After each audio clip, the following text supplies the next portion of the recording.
Hello, hello, hello, hello. Hello, hello, hello.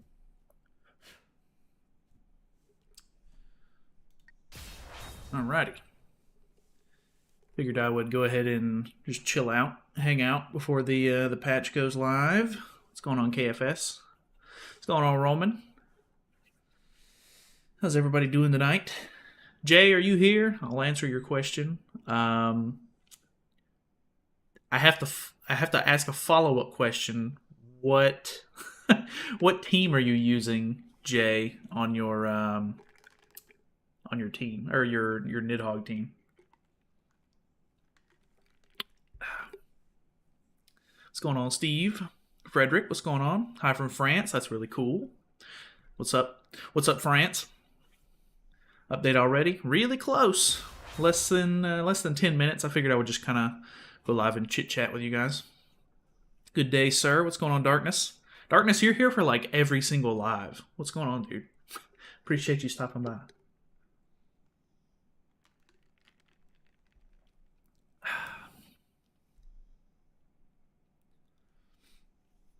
What's the new update? We're getting the new Labyrinth season. There's an event Tower of Trials, and then the new Matrona banner, which isn't anything like super crazy, but next week is supposed to be collab. So I think they'll probably be announcing a live stream that I'll have to end up getting up early for, probably Wednesday morning. So we'll see how that goes. I have 400 people who aren't subbed. Convince them. I don't know what to do. I don't. I've got my little emote up there. I'm trying to convince them, man. Just woke up. That's awesome. What time is it for you, Roman? I think I'm close to Alioni Nidhogg team. Oh Lord, you always come up with the craziest teams. Love your content. You're not fake, genuine. I appreciate that. I just real as I can be. Full Metal. What's going on, man? Playing on PC. I am playing on PC. Labyrinth going to be interesting since no fests. Guess time for Roxy to cook, assuming I can get her since RNG hates me lately. Oh, really? They took out all the festival characters for this one? That's interesting. What's going on, Aditya? 7:54 a.m. Yeah, it's pretty early for you then. You are 9 hours ahead of me, I guess. So that's I assume you're in Asia. I think maybe. My snake team is whatever I can throw together. Right now it's Goddess team with new Margaret, but no Freya. I was gonna say if you were using the Ragnarok team, then I would go for Freyr. But in that case, if you're using the Demon team, Festarossa, I guess. If you're using Lost Vein, like on the Sins team, I guess go ahead and grab the Lost Vein or the yeah, grab the Lost Vein one if you're using Sins team. Use the Festarossa one if you're using the Sins team.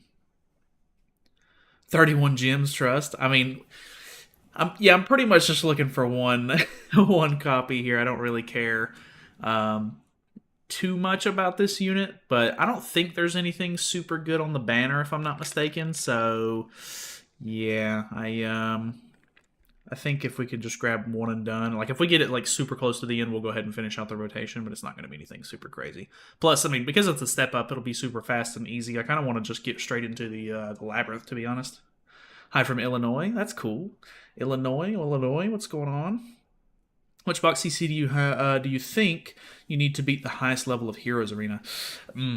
I honestly don't know. I think the guy who originally made a video on it, his name's Gar.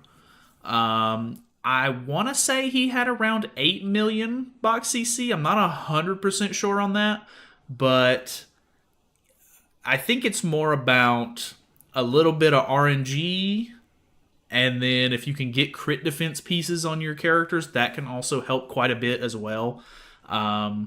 The team that people or the teams that people use are probably the biggest part of it because like Goddess team can't be stat lowered, so that helps a lot.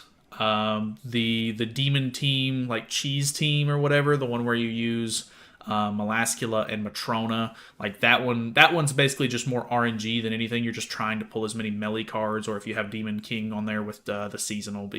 But that stuff's pretty much over with anyway. Like the seasonal characters are going to change for the next season, so I don't really know how much exactly it's gonna change, but yeah, we'll have to kind of wait and see. It's there's a lot of different factors that go into it though.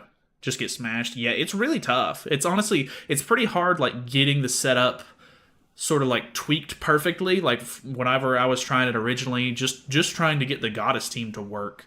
I had to do a whole bunch of stuff where I had to make sure that like Tarmiel was of course the lowest HP, so that way they targeted him. But for some reason, even with him being lowest HP, Liz was still pretty close to his HP, so I had to make sure that I took some headpieces off of Tarmiel to make sure that they always targeted him instead of Liz or Sariel. I don't know. It was a huge hassle trying to get everything sort of situated and figuring out why they were attacking which units and everything. It's wild. It was crazy, but once I finally got it figured out, it was really nice being able to beat it.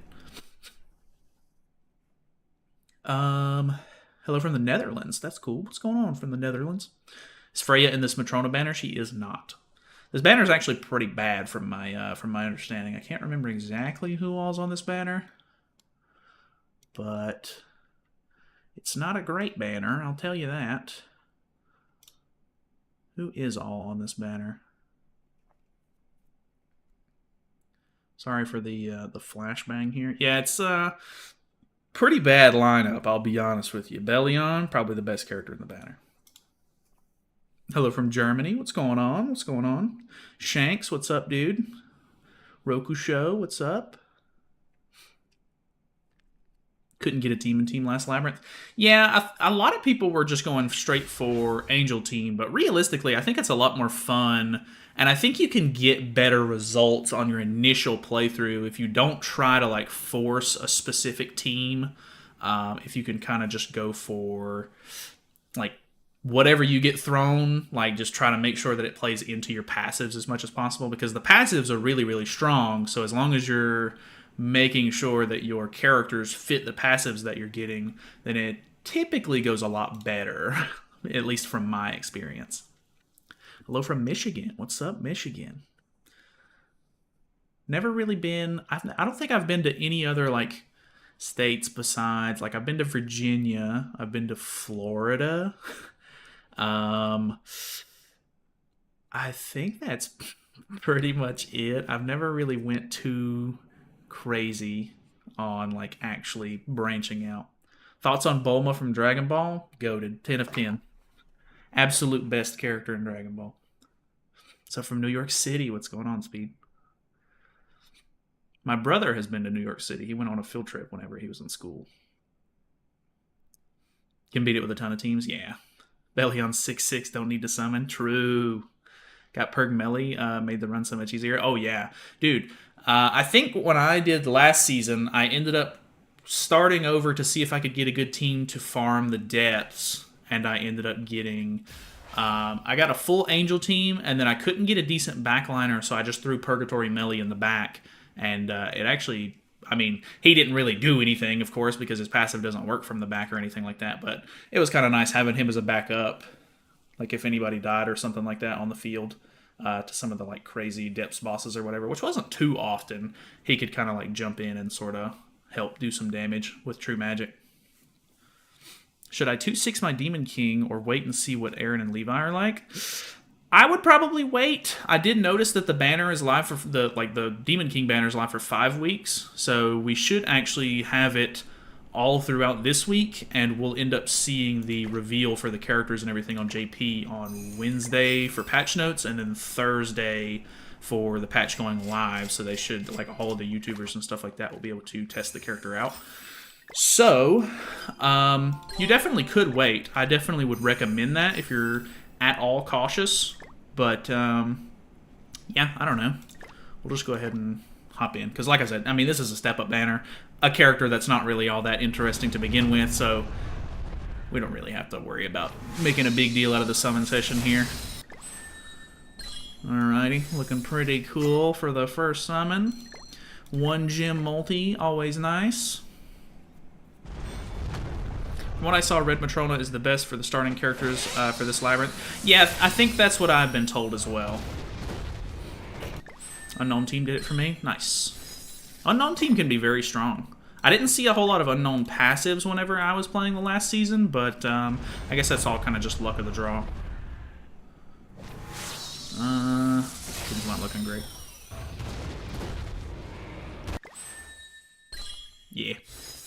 Pretty mediocre so far. No SSRs yet, which I do get a guaranteed SSR on step 5, so that's at least something. No. I was hoping for Escanor there. I think you get her 4th multi. We'll see. Here it is. Any SSR would be appreciated. Because, I mean, realistically, if I've got to go to the guaranteed on this, oh, okay. If I do have to go to the guaranteed, it's not that big of a deal since it's a cheap banner, but it would be nice to dip out quickly. It's literally the last one.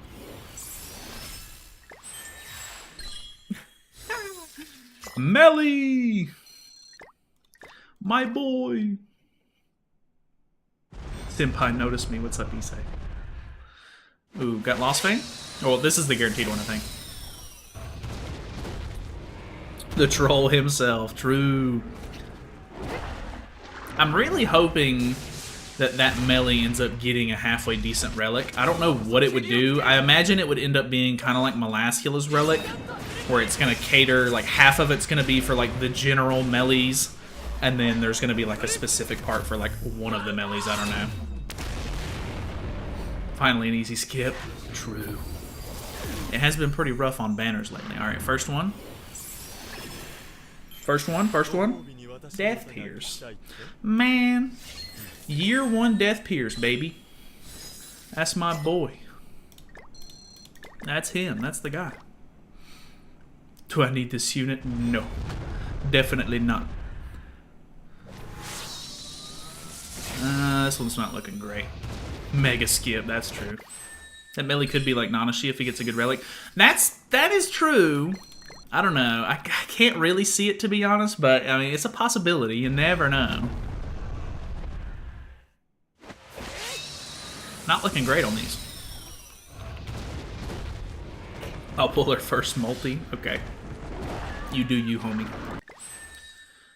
Looking pretty bad. Do you watch soccer? I do not. My brother watches soccer. Him and his wife pretty much keep up with the stuff. Well, I don't know that he necessarily does, but his wife definitely watches soccer. If I'm not mistaken, I think soccer is like the most popular sport around the world, if I'm not mistaken. Could be wrong on that. Shaking my head. No, you were not. You don't ever message me anyway. I can't read minds, okay? I don't know whether or not you're ready to play. If you could choose a collab, what would it be in the characters? I always tell people that I would really like to see Fire Force as a collab, because I really like Fire Force. I think it's very cool. I think it would fit the game pretty well, too. So, that could be kind of cool.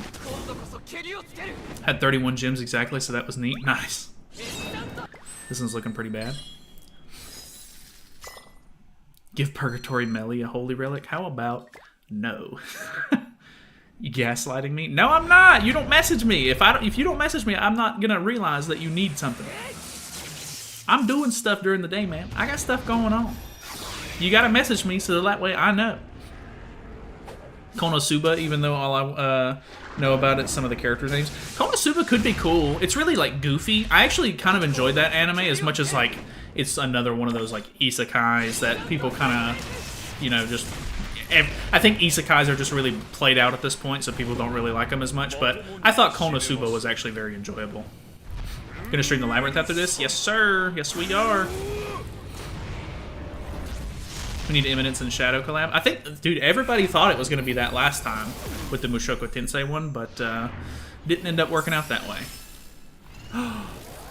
Fake out? No way! Okay, I think I can use that. I think. If it's her on the last multi, it's going to be a little disappointing. Because then it's what, 2-6? I mean, I guess anything's fine, really, but I don't know. LR Jericho win. Jericho just needs a holy relic, realistically. There she is. And then I get an extra copy right here, or that is the copy that I get. No. Okay, I get her 2-6. Oh, well.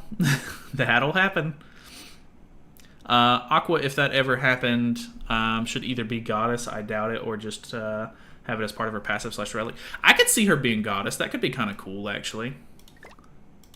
I could get behind that. 2 gems, true. LR and HR. LR and Holy Relic for Green Jericho, the GOAT. Dude, honestly, I really like Green Jericho. Would love for her to get anything. Like, just some sort of support. It made me so happy for, like, 2 weeks whenever Belmoth first dropped and people were using Jericho as, like, the main DPS on it up until Zaratros kind of took place of it. But, yeah, I really liked getting some use out of her back when Belmoth first dropped. So that was kind of cool. Alrighty, well, pulled an extra copy. Very cool, very pog, very champ. What does she do? She has a taunt, and then she puts on a buff for 2 turns, which decreases damage taken for your allies, which is kind of cool. And then she has an ult deplete card, and then the normal ultimate, so nothing too crazy, but the damage reduction on her stance, or on her, like, the buff that she puts on her allies, is actually pretty decent. I plan on messing around with her a little bit later in the week, or I'll probably put out a video for her tomorrow sometime. So we'll mess around with her some at some point, but not sure if we'll do it on stream or not. Let's go ahead and I'll go ahead and awaken her, and then we can. It doesn't take long to power up now, so I'll go ahead and power her up, then we'll hop into the Labyrinth. What do you usually do first in Labyrinth levels or Awakening Stars? I normally prioritize Awakening Stars whenever I do Labyrinth. I think that it's the better option. Because, like, I mean, just as you play, you'll end up getting... whatchamacallit? You'll end up getting levels kind of like as you beat stages and stuff like that. Which, I mean, you know, you don't get that many, but, you know, you get a pretty decent amount going through it. So I recommend going for the Awakening Stars. I think it's just a better play overall.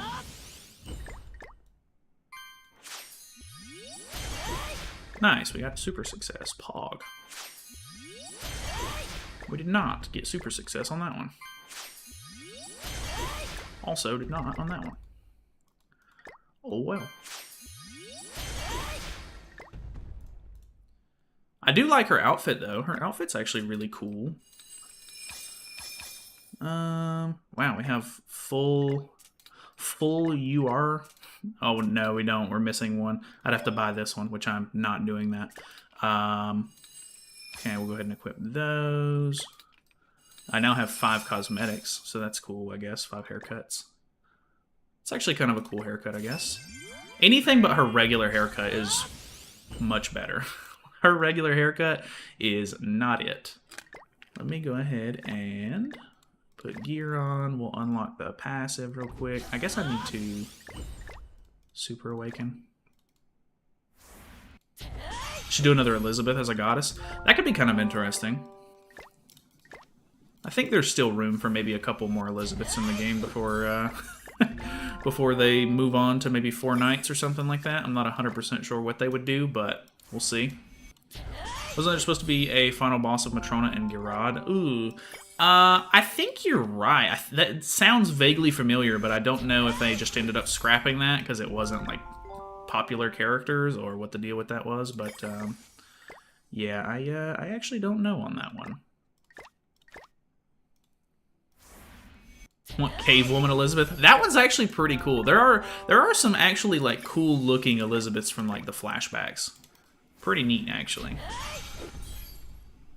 New Year's Liz in the Labyrinth, though, I don't think she's any good. My choices for second character is that Green Demon Melly, Bellion, and Ragnarok Merlin. Ooh, Ragnarok Merlin is always an interesting character, but I never really think that she's, like, worth using a lot of the times. I don't know. Ultra Awakening, then LR Awakening? No, thank you. That sounds awful.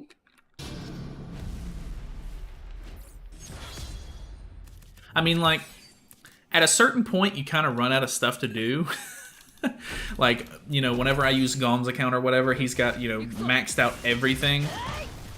But like if I were to super awaken all of my characters, which I'm working on, and then I level 100 at all my characters, obviously I wouldn't have anything to work on except for new characters, which could be kind of disappointing, I guess. But like just knowing like if they dropped a new thing that every single character had to do, like it would be, I mean, it would be so much grinding and everything. It'd be crazy. But I guess that's just kind of like part of the game, so it kind of just is what it is. Want Lolly Liz. Is there a Lolly Liz? I don't even remember that. What's going on, Iku? Of course, I get no extra attack cards here. And he has a revive, which is annoying. Oh, that's kind of a cool animation. What's going on, Artie? Glad you could make it. So of those four, what's the best to take for Labyrinth? Ugh, I don't know. Maybe Green Demon Melee, just because he could be okay. But realistically, I don't know. You'll probably end up replacing whoever you grab there at some point later on. Green Liz, she's really good. My keyboard is effed, so my typos are unreal. It's all good. Alright, so she is good to go.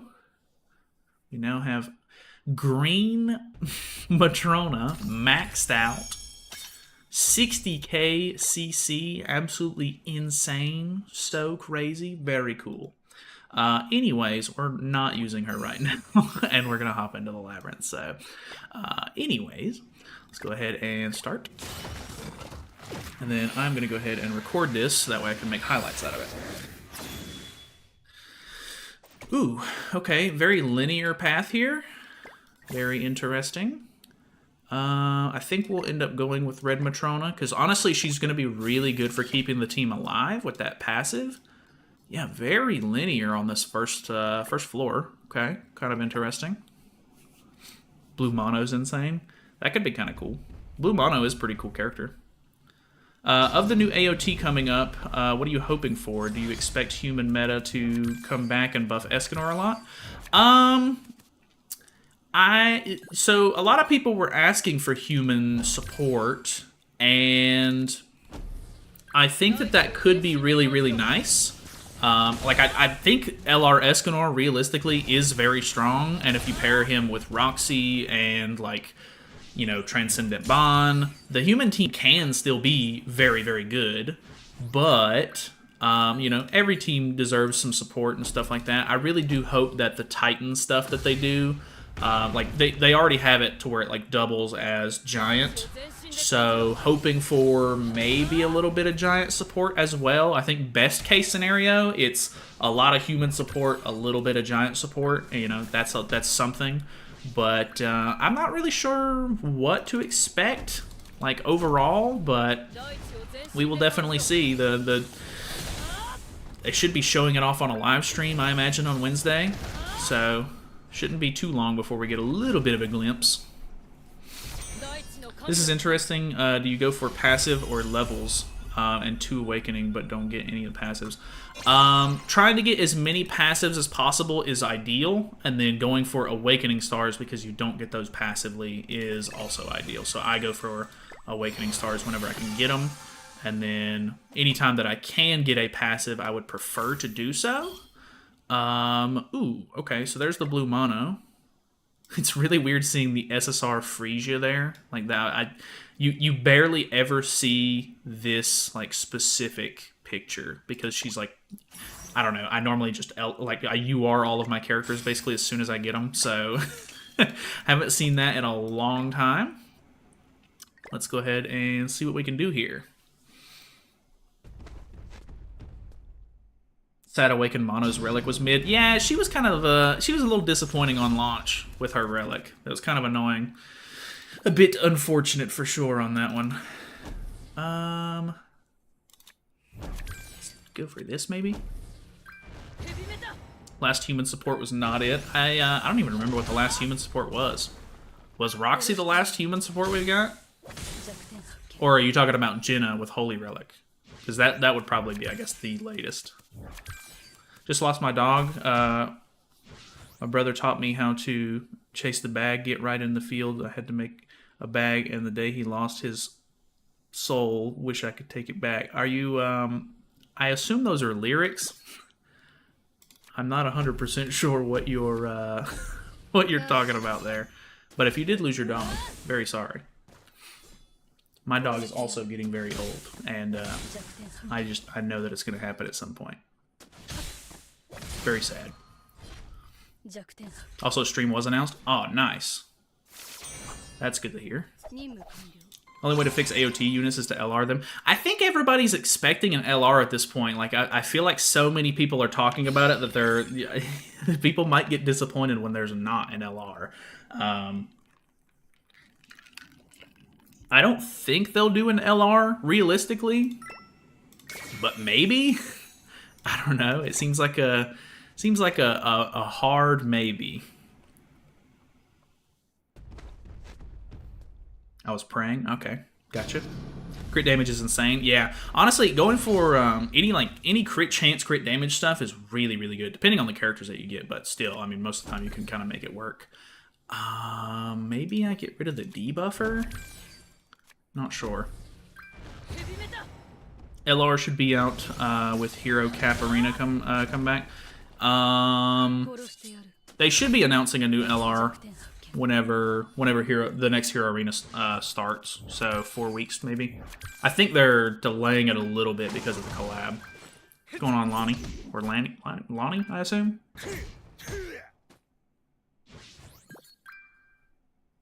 More like last collab with two humans. Yeah, gotcha. That's kind of true. Might as well. I was gonna say I could get Matrona's ultimate there as well. If you get Crazy Roxy, you basically won. Yeah, I've heard that she's like actually insane for this. Like once you get her, like actually, I think I seen somebody on Twitter say that the like if you can get a full Catastrophes team, it's like actually really insane. Which I could definitely see that. The Catastrophes have a lot of synergy with each other, so I could 100% see that. Let's go for... I'm gonna go for this, hoping that I don't kill this turn, because I can get a little bit more passive life, or like passive regen with Matrona's passive. Never mind. Oh well. What I miss? Nothing too much. We did a little bit of summoning for Matrona, which was meh. I went all the way, but I pulled a copy on the last multi anyway, so I got her 2/6. Nothing too crazy there, but overall not too bad. Decrease all enemies' crit resistance and crit defense by 10% for each ally on the battlefield. That's actually pretty good. We can go for that. It's very broad as well, so everybody can kind of get use out of that on my team. I think we stick left here. New Matrona outfit, kind of fire. Yeah, it's honestly kind of cool. I actually, I do like it. Got full Catastrophe team on my runs. They're pretty good. Yeah, it seems like that's going to be the way to go. If you really can't get any festivals, then that definitely sounds like it would be the best option. Don't have Christmas Lilia, so I cannot do Catastrophe team. I don't even think the one that I saw had Christmas Lilia on it. I think just the fact that they have so much synergy together, you could probably pull something out. Because, I mean, realistically, Awakened Lilia, or Christmas Lilia, only does well whenever there's a lot of debuffs. So, I mean, she still could end up working out pretty well, but I know that at a certain point, a lot of the enemies become immune to debuffs. So, I don't even think that it's really super necessary to have Awakened Lilia. I wouldn't think, but I mean, obviously she could help a bit. Dude, her AoE actually goes crazier than her single target, which is very bizarre to me. Alright. She's doing okay with the passive regen.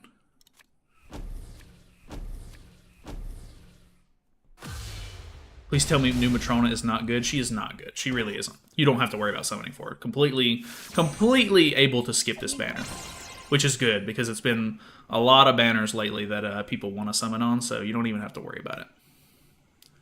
X-Miss Lilia debuffs is with her Relic. Oh, that's true. You don't even get Relic in this game mode, so not even a big deal. Those are pretty bad. Could I re-roll here? I think I will. Okay. Not much better, I'll be honest with you. What does she do out of curiosity? Charge. Defense-related stats. She's human. I mean, we could go for like human team, full human buffer. I don't know. I'm not a big fan of any of these.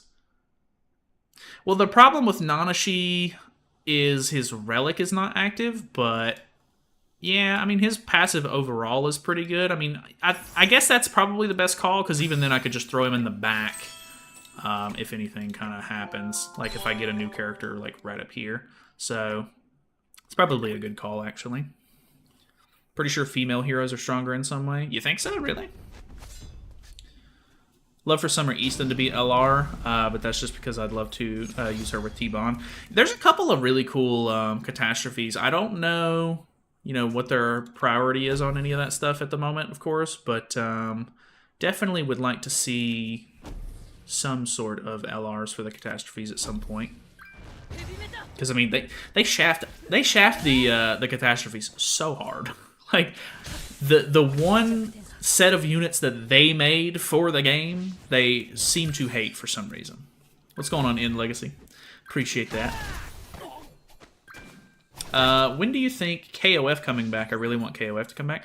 I don't know. KOF has already been back once. So there's not been a collab so far that has done a triple rerun, or like two reruns, or a triple collab. So I'm not 100% sure if they will, but I guess it's not out of the question. Heard you weren't a big fan of AOT Rerun. What would you have liked to see instead? I actually don't mind AOT Rerun. I feel like everybody hates on the AOT Rerun. I'm okay with it, really. I mean, I feel like a lot of people are like, ugh, like, who cares about the AOT Rerun? I'm not like a huge AOT fan in general, but I do think that it's going to be nice to see those older units hopefully get a decent buff, and it's been a long time since the collab actually came back, so that is also kind of cool. Okay, female allies. We could go for that. Most of the catastrophes are girls anyway, so I think we could make that work. Yeah, I don't know. I would either have wanted it to be a brand new collab or AOT, really. Like, I don't really have a preference, I don't guess. Ooh, okay, we could go for Valenti. This is not a good Valenti, but we could start getting the catastrophes going. I think I'll do that, so that way I don't have to re-roll at the moment. So we can go for something like this, have full humans up front. Ooh, so here's the new Guardian Stone. This is the life one. So it gives you 1 level? Ooh, okay. 40% regeneration rate. That's really interesting. Okay, we can't buy a passive. I was kind of hoping for a passive out of curiosity. Easton's very interesting. Increases the hero's basic stats by 5% for each battlefield buff. Actually, that might not be too bad with Nanashi. How expensive is a character? 30? And we could buy some Awakening levels and a Guardian Stone, maybe. Actually, does everything get more expensive? I think it does. We'll buy this.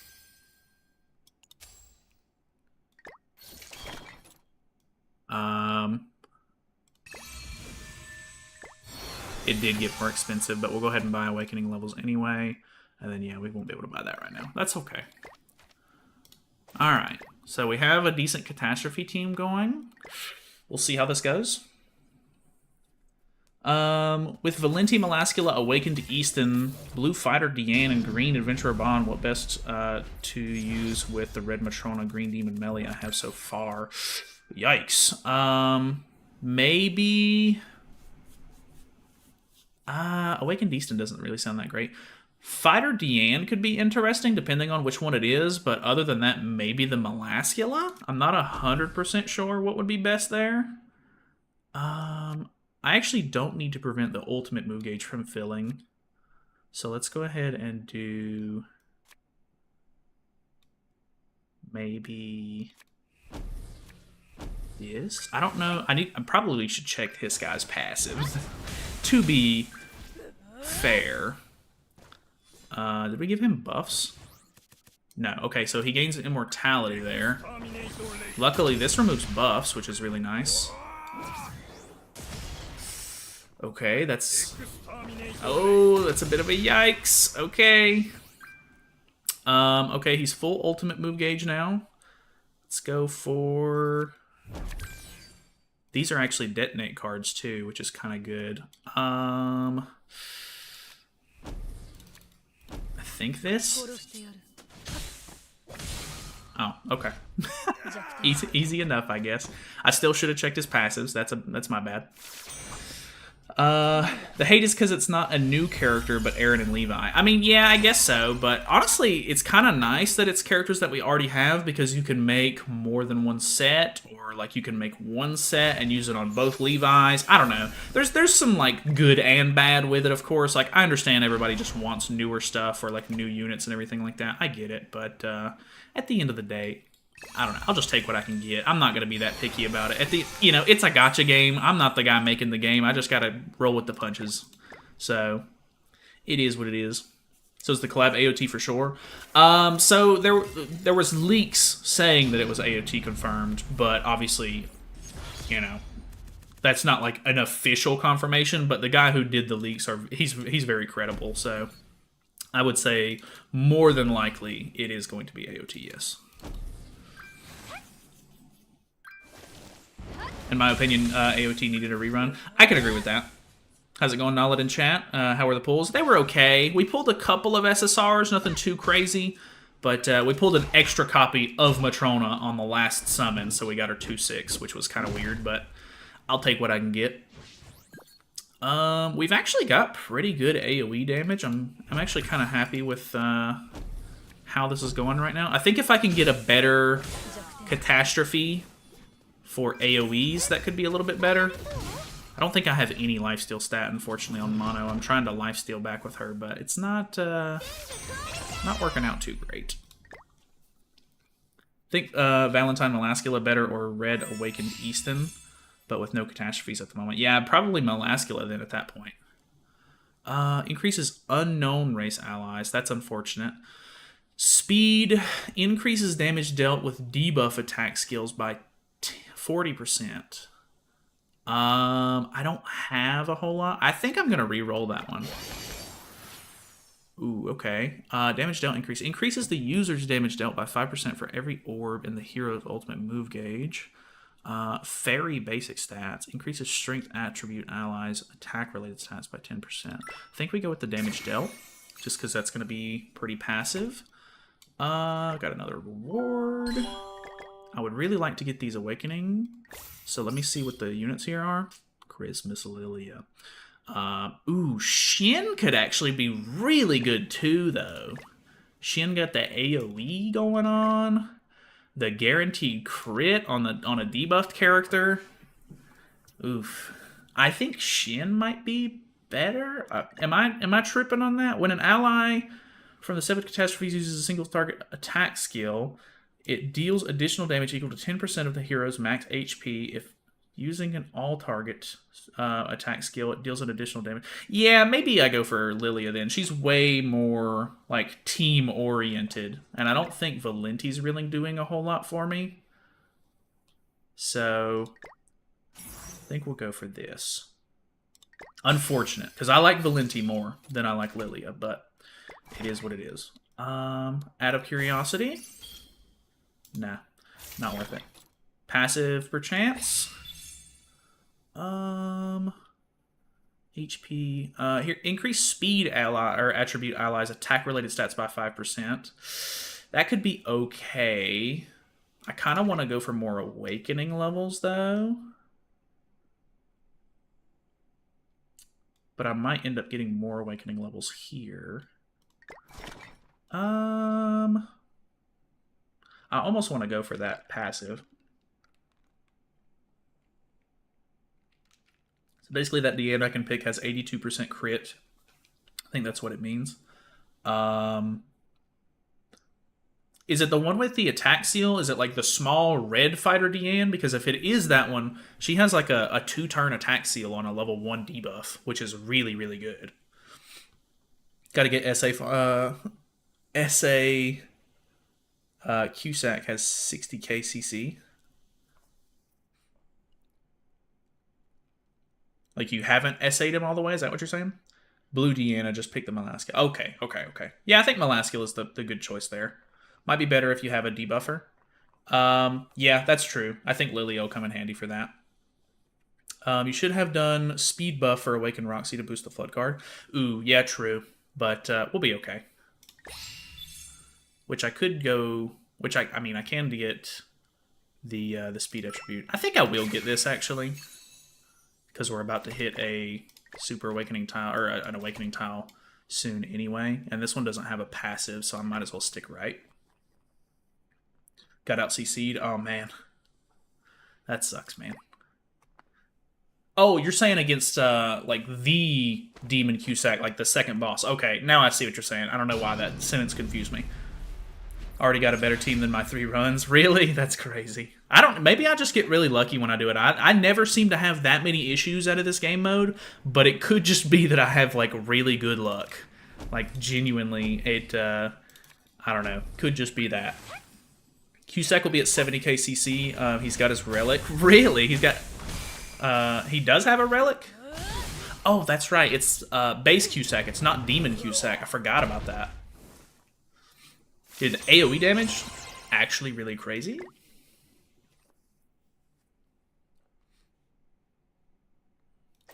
Character? Ooh. We won't get as much use out of... We won't get as much use out of the passive on Easton, but we're not really using Easton as like a main damage dealer at this point. This could be really nice. And, I mean, he's a Ragnarok character. Well, these are Catastrophes, not Ragnarok, so it doesn't matter. I think we go more aggressive. I'm always a big fan of the aggressive build, so we'll go for offense here. Okay, I might stick left right here to get passive and maybe a character. And then if the characters aren't very good, we'll go for ult level into shop. So we'll see how that goes. So far, so good, though. Nala is dominating. I'm doing okay for now. We'll see. If Cusack's at 70k, I've got quite a bit of CC to make up here.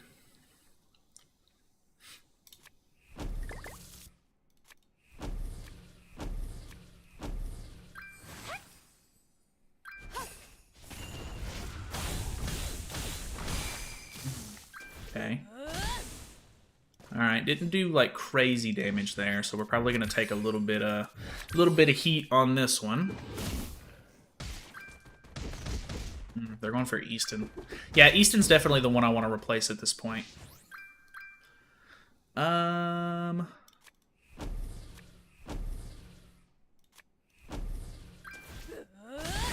get way less level in this lab.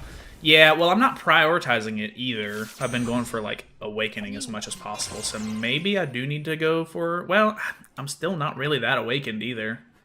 So I think Awakening might be the better end there. Which I don't know. Well, yeah, I need to go for that passive if possible. Passives are just too good. 200 anvils, pog.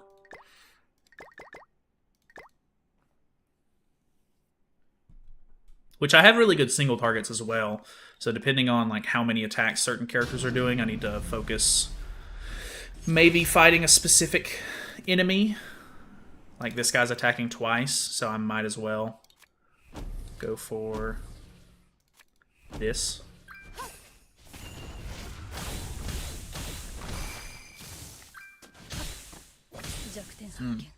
Is this gonna kill?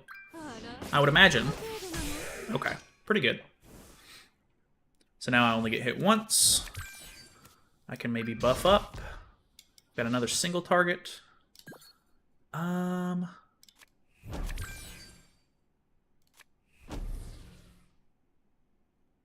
disadvantage. I think I go for this just to make sure that I try to guarantee a kill. I'm getting more ultimate move gauge, which means I'm getting more attack from the passive.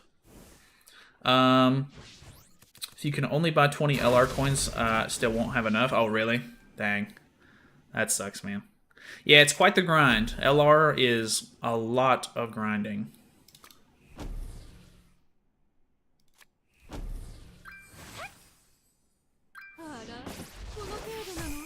Ooh, okay, that wasn't nearly as much as I was hoping for. Maybe should have attacked with mono here. Oh, okay, I'm good. Never mind, I'm fine.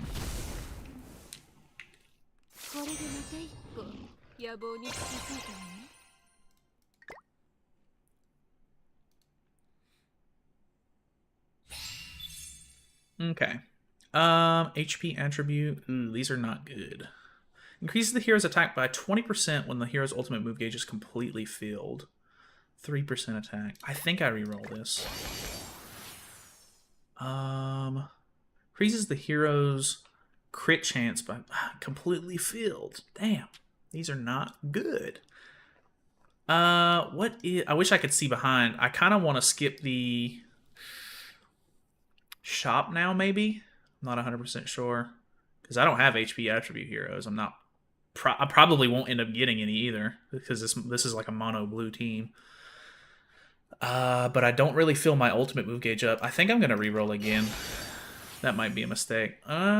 Crit chance by 30%. What's better? 30% crit chance or 10% attack? It's just attack. I think maybe crit chance would be better. But I'm not 100% sure on that.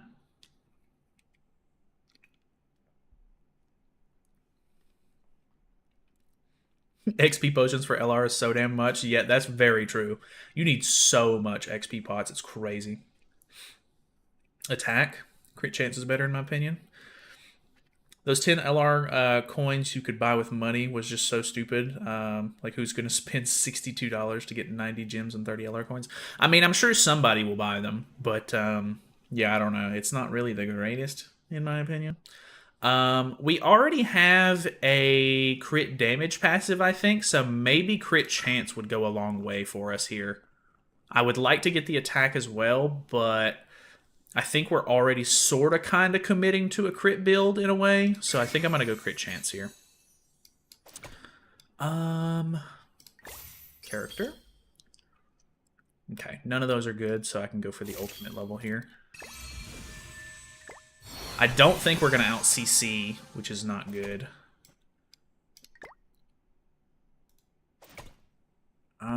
I could get some levels here. Think I'm going to go for that? Might be a mistake on this one. Because I could have went right, but I wouldn't been able to buy anything anyway. Okay. Single unit. I do have decent single targets. Ooh, level 2 as well.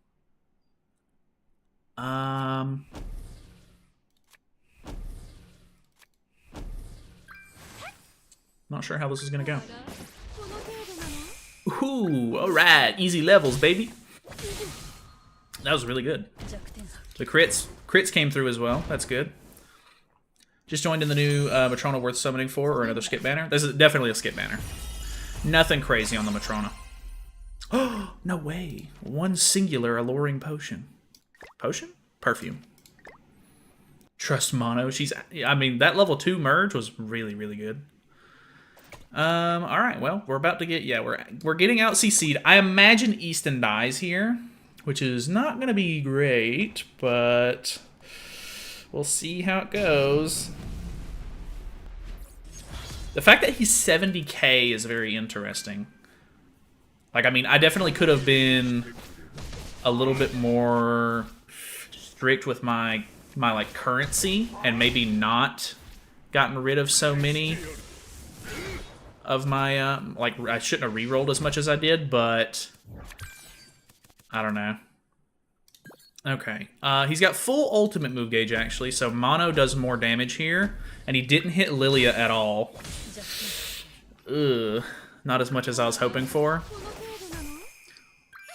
I should have checked passives. Why did that one do so much? This is gonna be bad. Alright. Bon is gone. Okay. I have a level 2. Oh, it deleted it. No! Oh, that's so bad. Alright, well, I'm about to get wrecked. Okay. That'll happen to you. Getting so many HP heroes, and many are commandments. Melascula, too bad, no fest. Yeah, I don't know. I think no fest makes it a little bit more interesting for sure, but could be a little bit difficult. They did add that new buff system though, so we'll kind of see how it goes. First reset though.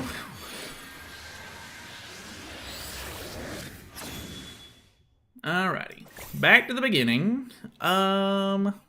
I think Matrona's still the way to go at the beginning, so we'll keep it simple. I'd love for somebody to have a little bit more damage so I could kind of blitz through this first floor, but it is what it is. Managed to get Green Awakened Valenti to disable him. Oh, that's actually kind of interesting. That is actually a pretty interesting plan. Not even the good Glocks. It's the bleed attack disable one. Oh, that's kind of funny. I don't think I've ever really used that Gloxenia for anything.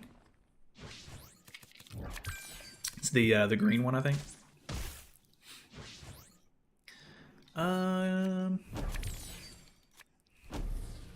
I just hate how slow it starts. Like I wanna I wanna like blitz through this now that I've lost once, but obviously it's just kind of have to take it at its own pace.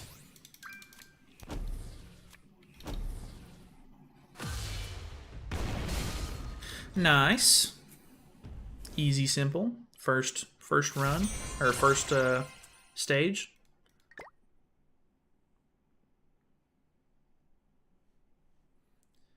Alrighty.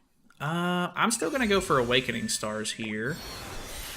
I wonder. Well, you get 2 passives in a row, so I don't need to go for those levels actually. Ooh, interesting characters here.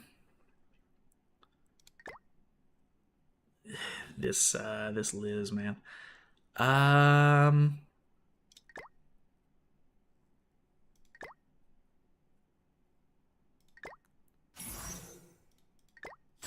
Go with Gallon for now. Probably gonna get rid of him pretty quick though, if I had to guess. So you get an ultimate off on Cusack. It's GG. My Green DN did 790k to him. Dang. Okay, that's interesting to know. Is this AoE? One enemy? I think both of his are single targets, yeah. That's unfortunate.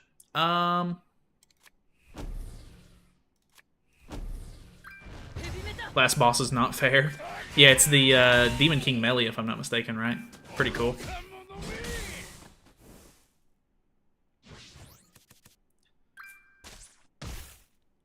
Patience, nice. Alright, let's go for this. He takes 600 plus damage from ultimates. Oh, wow. Okay, interesting. So maybe it would be better to have some sort of taunt or something, so that way you can kind of maybe hold on and then just ult rush. Might be the way to go. Starts with 3 stat increase. That's crazy.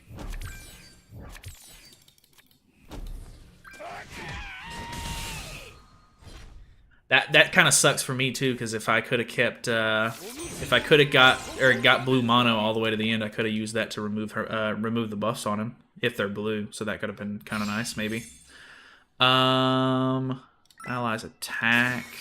We're gonna try to go for as little rerolls as possible, maybe, so that way I can save for levels and awakenings and stuff like that, if possible. Scotty too, get her. Oh yeah, nice. Scotty would be good.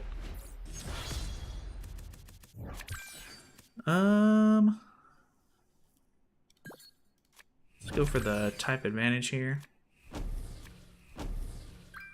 Shop is your best friend. Very, very true. If you could utilize the shop well, then normally you can get a pretty decent run, I think.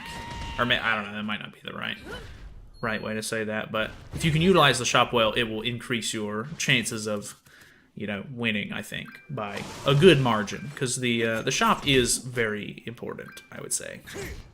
They're not doing any damage to Matrona, so she's not losing HP, which means that I'm not gaining any life back from her passive.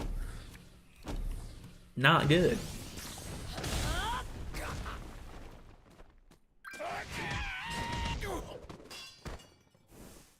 Gallon really be doing not a whole lot of damage. And he makes such weird noises. Saved most of my currency for the shop because it's generally better. Yeah, true. You can get a lot of good options and stuff like that too. Like just the fact that you can like check for a character and a passive, and if both of those are kind of bad, you can go for awakening or levels or whatever. Like it's you just got a ton of options with the shop, which is really, really nice. Petrified. Why did I get petrified there?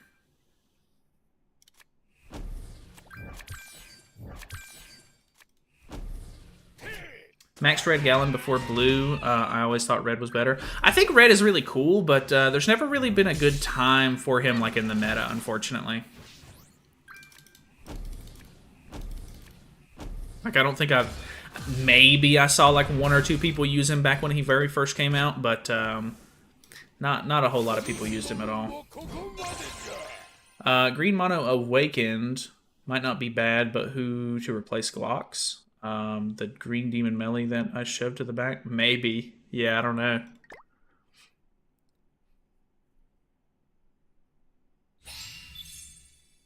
Dark D rank slash up rank. Oh, is it D rank as well? I always thought it was just rank ups. That's kind of funny. Increases damage dealt with debuff attack skills by 60%. That could actually be really good later on, so we'll go ahead and grab that.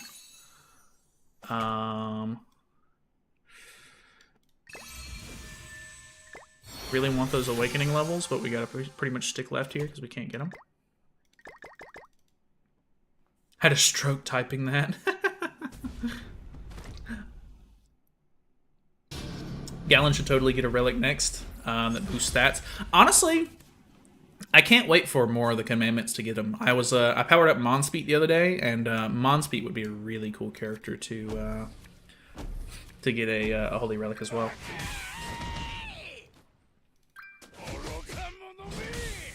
Ah, so close.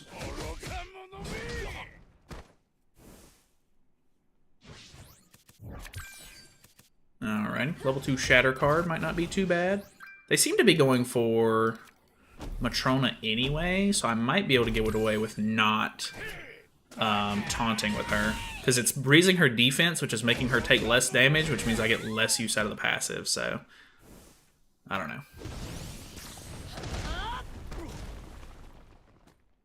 I need to power Monspeet for the reverse stages. Oh, yeah. I haven't done reverse stages in so long.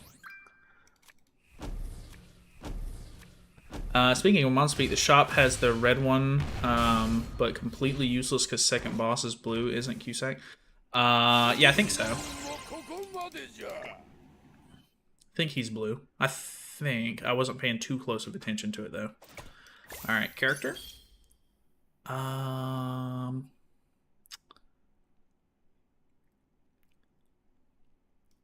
I almost want to go for counter melee. What does he do, actually? Disables debuff skills. Weak point. Not a big fan of that. Allies recover 15% of diminished HP for each debuff removed from them.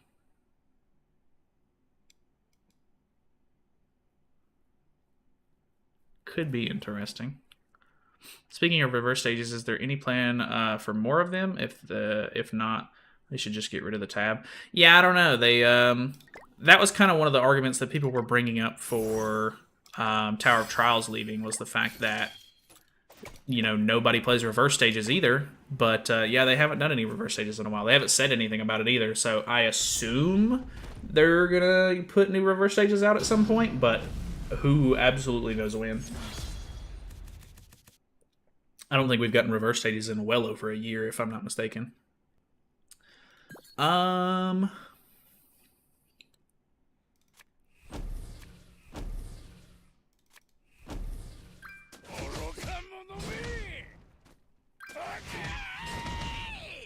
Rewards aren't bad, but the stages, the fact that you have to build units no one wants to build. I mean, yeah, that's very true. It's just kind of, for me, it just kind of came with, like, just playing the game, like, as I would upgrade my box and everything like that. Melee took so much damage there. Holy. I'm going to throw this up just in case they have an AoE, but I don't think they do. Let's go ahead and get rid of him, I guess.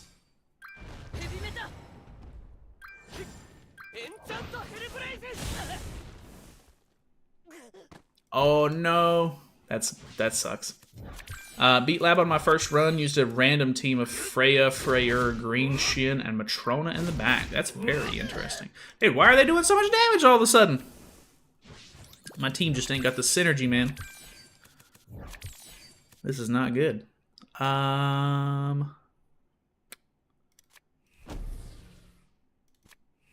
feel like I'm really under-leveled too, but...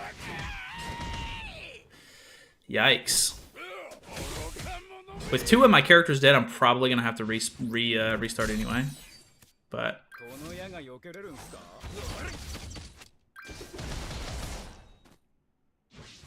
feel like I should just go ahead and restart.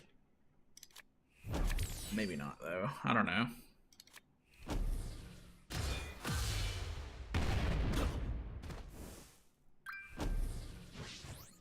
One turn last floor with Scotty. Nice. That's awesome.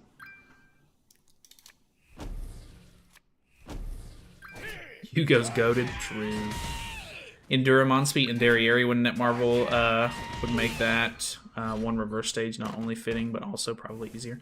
Yeah, I think a lot of people were expecting them to release an Endura version of both of those characters at some point, but they never did. Which they're like kind of like big on the field and everything. I don't really know what the thought process was with that one, but that's the only reason I can assume that we didn't get them. But yeah, I'm not too sure on that. Dude, I'm getting such bad rolls, too. Holy.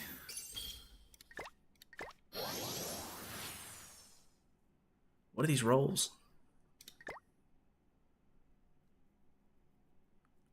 Okay.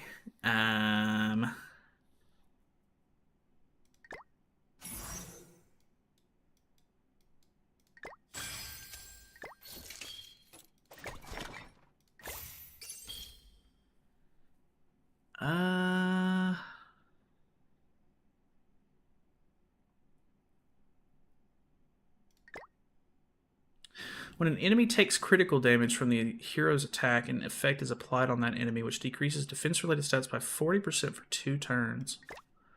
Which is a freeze at level 2, though. And a detonate skill. This Jericho is actually pretty cool. I'll try her out, but more than likely we are screwed here.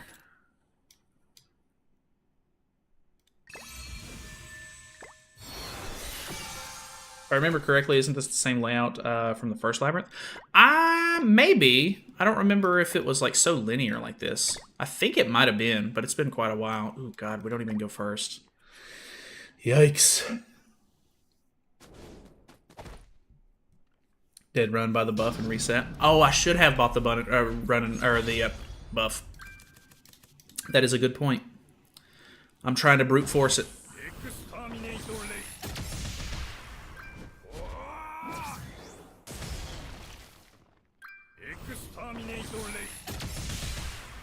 Surprisingly, I'm not taking as much damage as I figured I would have. Detonate skill. Shatter, maybe? What is this one, actually? This one's also detonate. Let me go for double detonate into buff removal because of the immortality. Alright, that was real bad.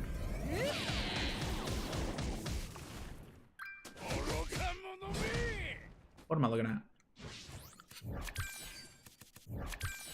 Okay. Freeze. Dead. Damage dealt increase. I guess this is a good opportunity for me to look at the boss. Increases the hero's pierce rate. Increases pierce rate to 200% when the ultimate move gauge is full. Heals the hero's HP by 8% of the max HP for every 1 orb. The hero gains immortality at the start of every turn whenever HP becomes 60% or higher. Each time the hero HP depleted by 1%, attack increases by 1%. Ugh. Okay. Well.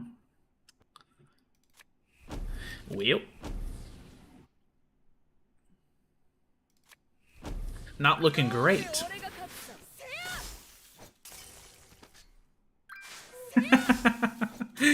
He's immune. I mean, what did I expect, really? But I don't know why that caught me off guard. That was actually pretty funny to me. What you think, Naled? Ragnarok Bond for the backline replacing Glocks or getting the last 2 yellow awakening stars? Ooh, that's kind of a tough one. I think Bond in the back could be really, really nice. I guess it depends on how far in the labyrinth you are, because you might end up needing those awakening stars. Can you get tier in this labyrinth? I think you can, actually. I want to say the image that I saw on Twitter, maybe, or I think I saw somebody on Twitter with him. I'm not 100% sure on that, but I think so. But don't quote me. Don't quote me on that. Man, we are back to the beginning again. What does this guy do? Removes buffs. Disable. I just want something that's a bit faster. What's this passive do? Increases all allies' pierce rate by 200% for their values when the hero's ultimate move gauge is completely full. Ugh. That's so bad. I think maybe I'll go for Dairy. I just think that she'll be faster than Matrona. For funsies, yeah, we'll do it. You can, I had him, that's nice. He's probably super good. 3 steps into floor, or the second floor? Okay, gotcha. Yeah, you could probably go for the character then. I would think. Derry doesn't have passive, though it's PvP only. Yeah, but I think her damage is just in general going to be a little bit better. I'll probably end up trying to replace her, so I'm just kind of using her for like faster damage to hopefully clear through the beginning of the floor a bit faster. Go do my lab. See you later. See you, Iku. Appreciate you stopping by, man.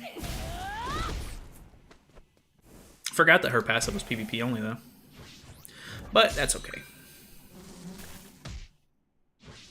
Because we have the Amplify Ultimate. Oh, my lord. 3 buffs, no way. 9,000 damage, whoa. DK Melly's so unfair. I had a team of 119k and he got about 15 buffs and destroyed me. Yeah, I heard that he starts with 3 buffs. I want to say he has like Assault Mode Melly's passive or something like that. It's pretty crazy. I'm gonna go for levels this time. That might be a mistake, but we're gonna go for it.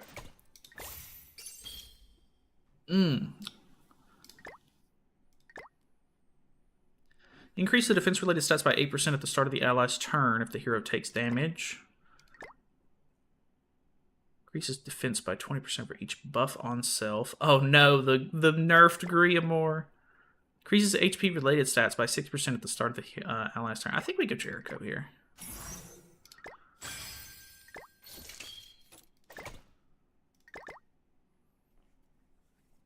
Starts with 4. God. But both Scotty and Matrona remove them. Oh, that's true. That's true. Rip Griamore. True. Rip Griamore. Alright, let's see. I can just boost crit chance by a lot by just spamming her cards, so we'll try that. Boom. Weak point. Get weak pointed. Yikes. Not quite a kill. Pretty close, though.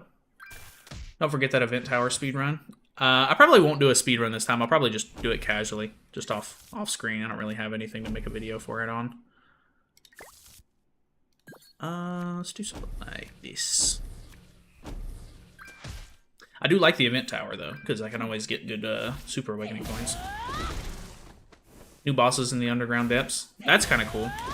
I remember whenever the very first Labyrinth dropped, I was like super interested to see what the bosses were because it was so hard back then.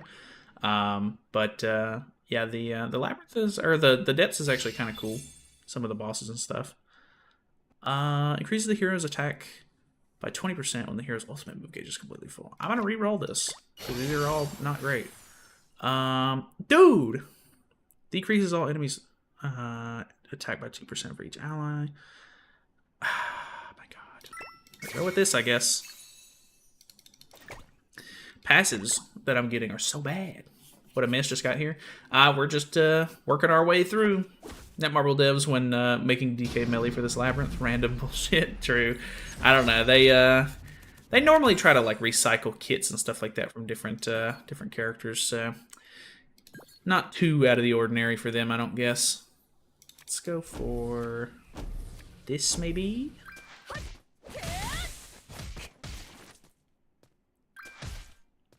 That should kill. Kind of close. Almost didn't kill. Could go for ult here. This is only a one-turn stance, right? Yeah. Alright. He's getting close to ultimate, so I think we go for something like this. Then we can buff ult. See what else we got. Ooh, she's actually doing really good damage. I think the reason why I was taking so much damage last time is because Frisia... I didn't kill Frisia, and then she ended up putting the damage taken increase on me or whatever.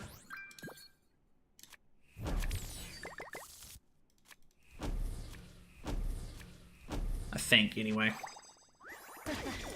I wish they would drop, like, 2-time dungeon things instead of 1, like every other update. Like, let us get more SA coins. Dude, I know, we used to be able to get... We used to get a Labyrinth or a time-limited dungeon key every update, which was really nice, and then they took that away, which sucked. Dude, if I can get like an Ult Rush passive, I would be insane, but I don't know how well that's gonna go. We'll see, I guess. Red Matrona, I think, chosen literally to remove buffs from that DK melee at the end. Really, I don't think people are keeping her all the way to the end, though. I could be wrong, but I imagine people would replace her at some point. They used to give us 2 Super Awakening coin dungeons before they reverted to 1 grotto, 1 dungeon every other week. Yeah, that was a stupid change, honestly. Very true, very true. Was not a fan of that one. It would be funny if you just get, or if you get Patience, the last boss. Yeah, probably that would suck. Which I guess the effect goes off either way. So I mean, even if it was a buff removal card and you Patience with the damage, it still removes. Because, like, if you hit Evasion Food, it'll still remove. It's coming back. Okay, I think I maybe effed in the chat there for a second. I think we're okay, though. Looks like it, anyway. My internet's been kind of iffy lately for some reason. Netmarble only cares about the money, not about rewards. True. They are a company at the end of the day, though. So, I mean, I don't expect anything less, really. Okay. Character. Dude, these characters have been so bad. I have no awakening. I could go for the next... I think characters are just way too important, though.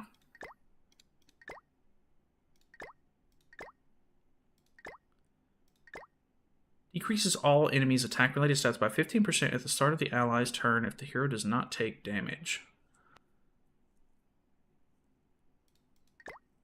Decreases all enemies' recovery rate equal to the ratio of the hero's diminished HP. Ugh. Okay. Yeah, I lagged a little bit. That was my my internet. I noticed that it was kind of messed up a little bit there. Oh, I think it's doing it again. I don't know.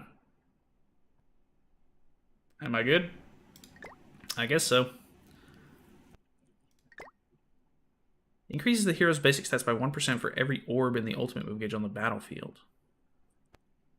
That might not be too bad, I guess. I am technically, hopefully, building like an ult rush build. I don't know how well that's going to pan out. So we'll see.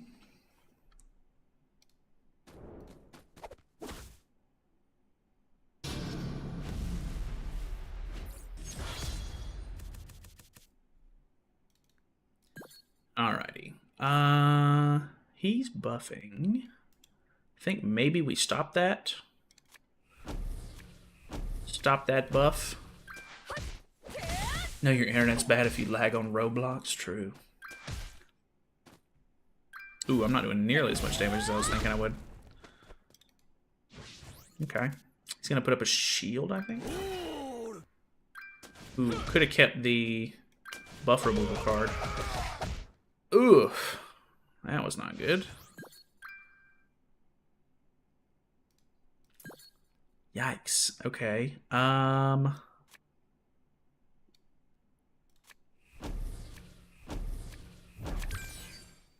hate to switch targets, but which then yeah, I'm not getting through this either. Damn.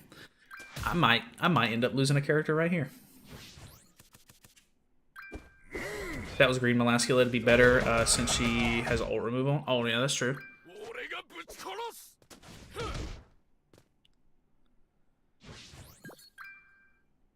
Oh my god. I don't think I can kill here either way, but that was okay damage. My crit chance is getting higher. Oh, actually kind of clutch. Okay, we get Jericho's ultimate here. They're really beating the crap out of Darieri here.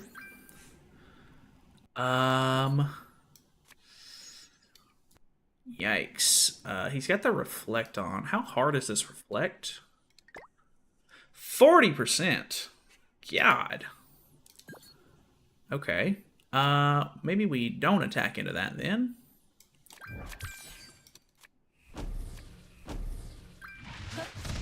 Ooh. If that would have killed, that would have been really bad. Labyrinth passive better than 2 SA? It depends on what the passive is. But normally passives are really, really good, so you do want to get those. Oh, come on, man. I can't believe Taizu, of all characters, ends up killing me here.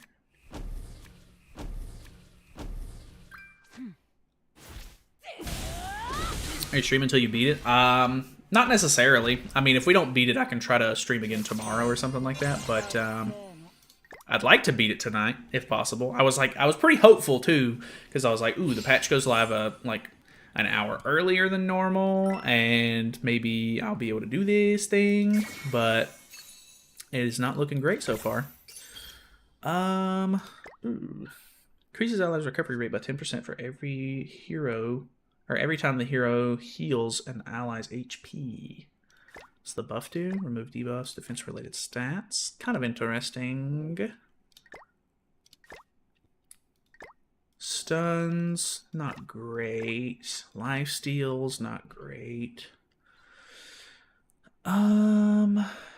Stream ends when Labyrinth is won, or Nolad falls asleep. Probably going to be the latter at this point. Any of these work in the back? This one does. Decreases damage taken by allies from single target attacks by 6% for each ally. That is 7 catastrophes. I don't have any 7 catastrophes, but I could maybe start building them.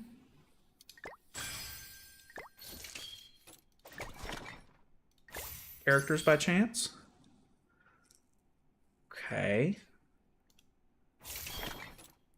I'm tempted to go for this and do a reset. Because we are not having a good run already.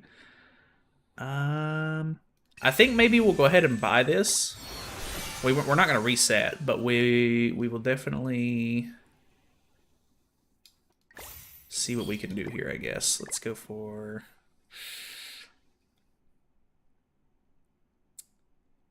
I guess Valenti? I don't know. I really don't know what would be better. What's the gaming chair using? I use Secret Labs. I bought it probably like 3 years ago at this point. I've really liked this chair. since I got it. It's got the like the seat itself is a little stiff when you first get it, but you kind of get used to it. But it's a nice chair. A little pricey, of course, but all gaming chairs seem to be really pricey. Derriere is a little bit lower than I would hope for, so I don't know how well this is going to go. We'll see.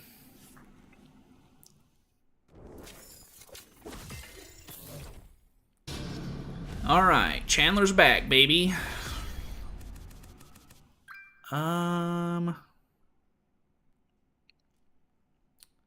Guess I don't need to worry about them having ultimate move gauge or anything like that, so we can kind of just go for single targets for the moment. That's so bad.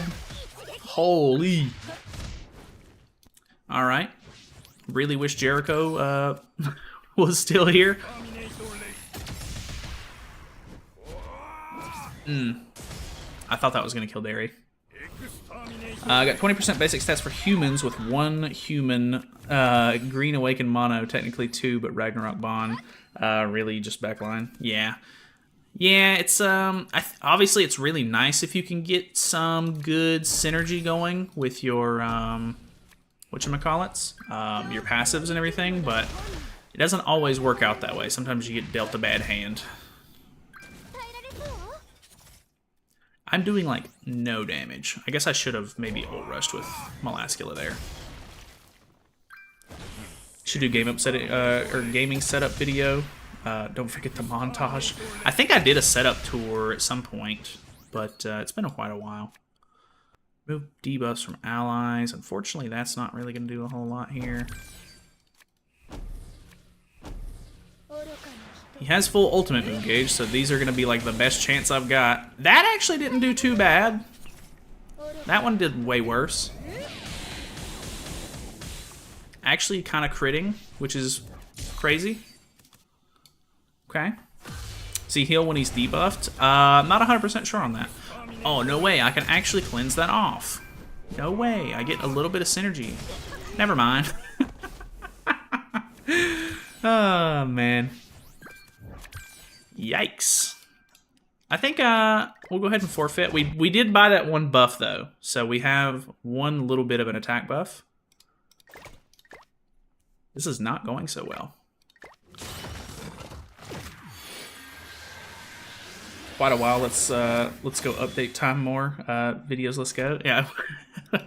I don't know. I have changed my setup quite a bit lately because of the whole, my bed's not in this room anymore. Like, I have, this is like an office now, and then my bed is, like, there's a door right beside where the camera ends right there, and then my bedroom is, like, across the hall. So, it is completely different from what it used to be, but I don't know. 20% basic stats for humans, just mono at the moment, or 10% HP for all allies. 20% basic stats is really nice. If you think that you'll end up trying to replace some of your characters with humans, then I would go for the basic stats, I guess. Just to try to maybe go for a little bit more of like a future setup, but I don't know. House tour video? Nah, probably not. A little too much for me. Oh, I didn't go for the character I want. I should have targeted. I'm stupid. Starting with Green Liz, because level 1 buff removal and heal. Yeah, the heal is kind of nice. The only problem I have with Liz is the fact that, you know, she's just not going to do a whole lot of damage. So, like, starting out would be kind of miserable for a little while. That's the only reason I'm picking Derriere for the moment, is that her damage is just so much better than Matrona's is. Like, Matrona, I think, is the better character for, like, longevity's sake, but I'm not really trying to stick with my initial character to begin with, so I don't know. Alright, what can we get here? Jericho on level 2 is fine, I think. I do like the Jericho play, to be honest with you. See how we can go this time. This week, Chaos PvP, Sins is on top most days. Oh yeah, absolutely. Sins and apparently the regular demon team is pretty much in full swing, which is actually kind of crazy. Meta's pretty stale for a game mode that is supposed to be very interesting. Rather a slow burner than a team with 0 lifesteal and regen. I mean, that's very true. Very, very true. Hoping I get Roxy of Madness later, so yeah, 20% for humans is it. Yeah, if you can get Roxy, it's pretty much GG, I think. Like, she just does so well. I think the female ally buffs are kind of huge. Yeah, I think so too. Assuming Cusack doesn't cook me. Cusack was a bit of a monster. So you might want to read his passives to make sure that you're doing it right. I should have read his passives when I got there. Chandler kind of annoying. Chandler was alright. He wasn't too bad for me. There's a female allies already. Nice. This is the run. I can feel it. I can feel it. I don't know. I didn't really think Chandler was that... Well, I mean, I only beat him once, so I can't really say anything too bad, but I don't know. I guess like if you get a decent team to start with, it might not be as bad, but all about the synergy in the beginning. Let me look at this. So we are getting 40% pierce rate and 100 attack. You can get this thing up to level 90? What kind of stats are you getting at level 90? I can't even imagine that. That sounds ridiculous. LR Melly, Melascula, Blue, Revive Liz, Nanashi in the back, Ult Rush or Evade Feud. Yeah, that sounds actually pretty interesting. Just one-shot everything, lol. Yeah, true that. Got Giants 100% attack, and then 75% attack, so I guess I'm going Giants. Yeah, I mean, sometimes depending on those passives that you can roll, which there's not a whole lot of Giants, so that would be a little bit scary for me. I'd be like, ooh, like, am I going to actually be able to roll Giant characters? But if you already have some Giants on the team, they'll get huge benefits out of that. Alright, we're getting really good passives so far, so I'm digging it. I love it. Mono cooked Cusack. Nice. That's good to hear. Chaos Mode PvP feels doable now. Honestly, as a player that lacked units, to make meta teams this week is more approachable. Oh, you really think so? I think the fact that it's just so normalized, like the meta is like it was in regular PvP, it just makes it a little bit more like annoying to play against. Because like I feel like all you're gonna see are Sins and Demon teams, which is what you play in normal PvP already. I don't know, just not really what I was hoping for. In a brand new game mode where like there's a point system and it kind of like wants you to play with you know, different kinds of characters and stuff like that. It's just so bizarre that like, you know, it panned out to where everything is just the same as it normally is. That really sucks to me. Nice, that killed. I was hoping it would. The LR Melly, Deanne, and Goddess Liz with Merlin in the back is also a dumb team in Chaos right now. LR Melly, Deanne, Goddess Liz, and Merlin in the back. Oh, I didn't even think about that. Yeah, just ult rushing with Melly, I guess. Yeah, that sounds pretty typical. Got Matrona, Deanne, and Scotty. Nice. Yeah, Chris, that sounds like you have a really good setup going then. Somebody just earlier was saying that Scotty was like super goated.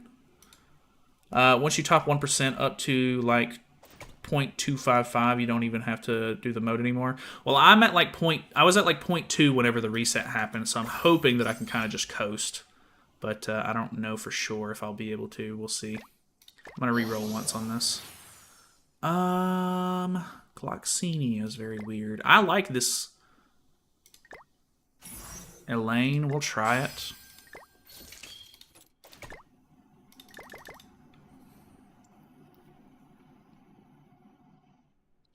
Demon King Melly is blue, right? I actually don't know.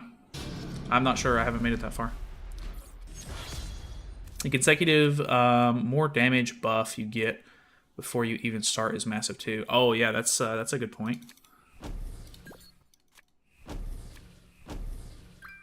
Melly's red. Okay.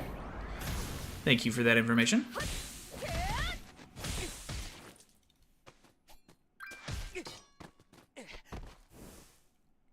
Melly on the third floor is red. It's green, blue, red. Okay, nice. Good to know, good to know. Who would be better to fight here? I've got type advantage on weeks later. Game mode isn't bad. Obviously, the first week and more towards all the whales favor, which kind of sucks. But since it's back to normal meta teams, it gives more people an opportunity. I don't know. I don't really think. I mean, like, I guess, like, I understand, like, newer players probably aren't gonna have some of the more like niche units, I guess, that that people would be using in you know, week 1 or whatever. But I don't know. It just, like, I feel like the whole point of the game mode was to be something different than like the normal meta, but with week 2 being normal meta, it just kind of defeats the whole purpose to me. Interesting, 150% limit 3 times for food skills. If I get Roxy of Madness, other options, 75% HP for giants, just Matrona or HP or 100% HP for unknowns. I have none. Yeah, I don't know. I guess go for the or well, I don't know. That's up to you. You're gonna have to pick on your own on that one. Would have been fun if the Chaos Mode was released on JP and Global at the same time. The meta settles by second day. Well, I think the fact that, like, there's just different pick rates on Global and JP, it ended up kind of changing the way things panned out regardless. So, not too sure. Like, some of the units costed more week 1 for us on Global than it did on JP. Because originally on week 1, I know Devo was using an LR, Escanor, and Roxy team that was like super good, whereas we didn't have access to that because Roxy was a little bit more expensive on Global. So, I don't know. It wasn't like a 1-for-1 copy, I think, because it's like an automated system that they have in place depending on like the pick rates, I think. Alright, so we're grabbing some stars. I'll go ahead and grab this too, just in case everything goes south. So that way I can hopefully start consistently getting better.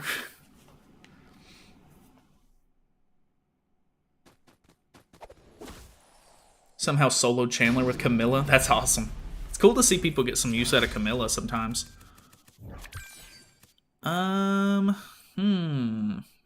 He's gonna remove my buffs either way. So we'll just go for the old Jericho play first turn. Plus this this debuff is kind of nice. All right, Jericho. Yes, Jericho doing good. I like this. I think he goes for. Okay, he goes for Derriere, which is okay for me. I'm all right with that. She might die here, but it is what it is. Okay, she doesn't die, which is really good. So now, ooh, he lifesteals so much. He's got the... What? What's happening? Oh, wait. I don't know. Maybe it's like wonked out. I'm not sure on that. We'll go for this. What's going on, Don? Welcome to the stream, my dude. Oh, that was really good. This kills. Oh, that was not doing as much damage as I was hoping, but I'm really glad that killed. Assuming next they're going to adjust it to where you can't just build straight meta teams for the 2 weeks, which kind of forces you to build older units to keep up so they have a bigger usage rate. Well, I don't know. I'm not exactly sure what they're planning on doing just yet, but we'll definitely see. Since he was like 3k and the rest was just 500k, or 500, yeah, that makes more sense, I guess. So either hope to get Roxy and boost her damage, or I boost Matrona's HP by a lot is a hard choice, since I'm pretty sure I saw someone one-shot DK with Roxy. Well, do you have Roxy yet? If not, you may want to go for Matrona just as like a backup plan. Guess we go for this, because this is not a heal tile. Level 3 ults is kind of nice. Get a new passive here. Sorry. That might have picked up on the mic. I popped my fingers. Apologies.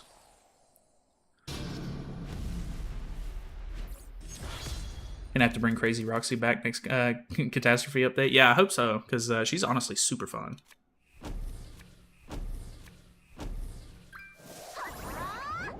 I kind of like having this Elaine. I really like this Elaine a lot. She's super fun. The new green mono can one-shot DK with a level 2. Oh, really? That's kind of cool. Uh-oh, I thought that was gonna straight up kill her. As much as he's picking up some momentum on that thing, man. What do we got here? Let's go for something like this, because I think those first 2 cards will kill. This might kill, actually. Not quite. Glad I used 2 cards.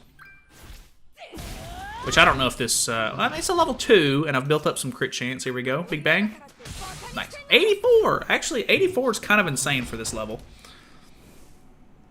Don't have Roxy yet, but floor 3, I think, has a few more character choices. Yeah, I think you're right. Floor 2, final boss is really hard. Yeah, we lost on her to our first run. Or we lost on Cusack to our first run. That really sucked. Need a character to get rid of his orbs. His orbs. Do I re-roll? I think I'm gonna re-roll once. Allies basic stats. Humans basic stats. Yeah, but I'm not on a lot of humans. We'll go ally basic stats, I guess. Okay, characters. Ooh, red mono's not great. Increases the hero's damage dealt by 50% per bleeding, poison, and shock debuff when attacking enemies. Ooh, that actually might work out really well with the Elaine. I think I'm going to go for this. Hopefully that's not a mistake. Alright. Out of curiosity. Summer Roxy's not quite as good, so I'm not going to go for that, actually. What are the passives? HP. Not really a big fan of that. I think we're going to go for awakening levels. Okay. We could go... I think we'll just go ahead and buff up a little bit more. Yeah. Alright. We're getting somewhere. Go right here. 62k. We might be able to out-CC Cusack, actually. This is looking pretty decent. Chose the flood damage boost. Nice. Good to see you got her. Who's better, Freya or Scotty? I currently have Mad Roxy, Tarm, Green Brun, and Green Arthur in the back. Somebody earlier was saying that Scotty's really good for the last boss because of the buff removal card, so that might be a decent way to go. It doesn't seem like the rest of your team has buff removal, so it could be really, really nice. What do her cards do? Sever, Poison, so let's go for something like... I don't know if I really should be relying on her damage here, actually. I'm going to try it out, though. Might be a mistake. Ooh, that's actually good. Okay. I'm letting her cook. Ooh, the Sever going crazy. Crit damage coming in clutch. That was nice. That was really nice, actually. Our damage is looking actually pretty good right now.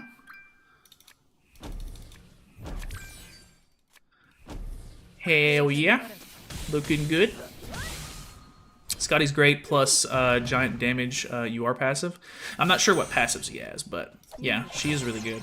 Don't choose Roxy, you can't roll a character you already have on the team. Oh, that's a good point. That's a really good point. Does hella damage? Yeah. What are we looking at here? Another Summer Roxy there. I think we go for the Awakening Stars. I mean, as weird of like an amalgamation team as this is, I actually think it's gonna do us pretty good here. I think we can just stick to the right path here and grab as much like extra levels and Awakening as possible to hopefully just do big damage.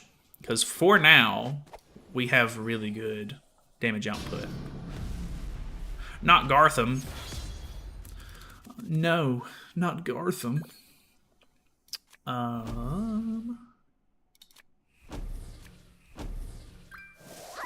Don't choose Roxy until you get the Awakened one. Good point.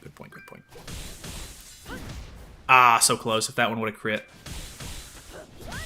Oh well, dude, 70k is not bad. I mean, we're getting there. We're starting. We're revving the engine on this one.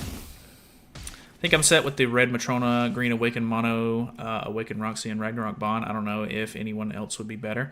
I'm not sure. You'll just have to kind of look at them like as you sort of roll your characters, I guess.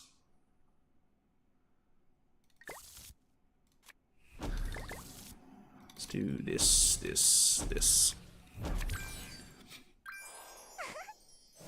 This does feel like the run. I feel like I'm in a really good spot.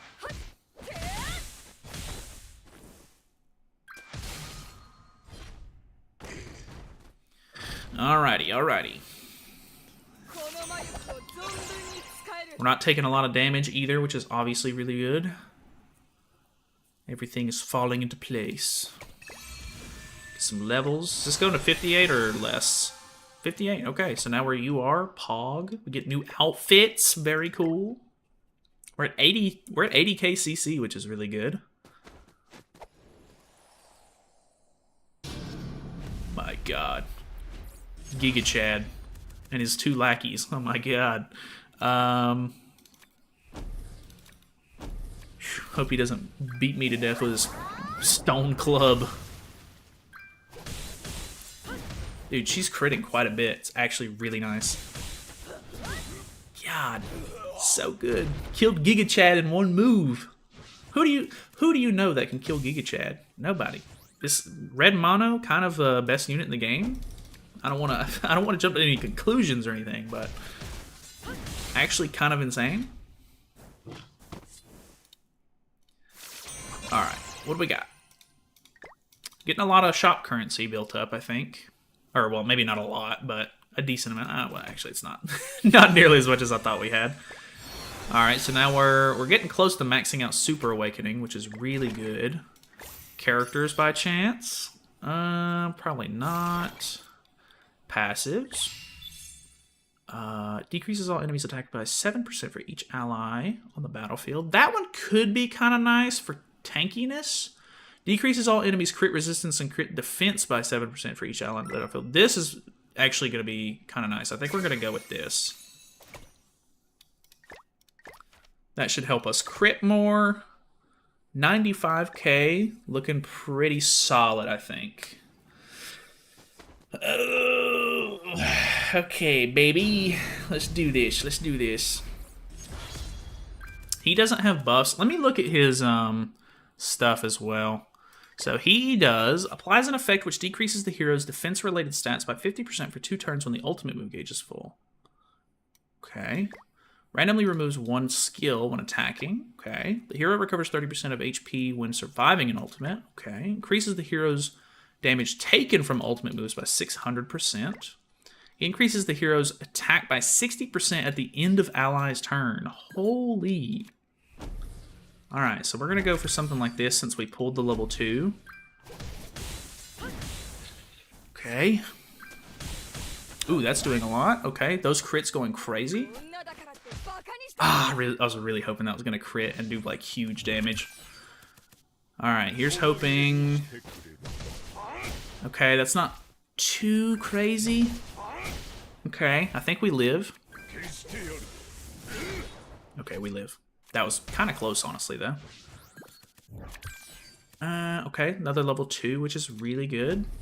Do we have lifesteal at all? I think we try to lifesteal if possible, and then we move on, because I think we're good at this point. Does she have lifesteal? Okay, we do have lifesteal. Nice. 80k, not bad. Once we get the crits in, man, it's actually really good. Dang, almost back to full, too. That's super good. All right, all right. We're cooking now, baby. We're cooking.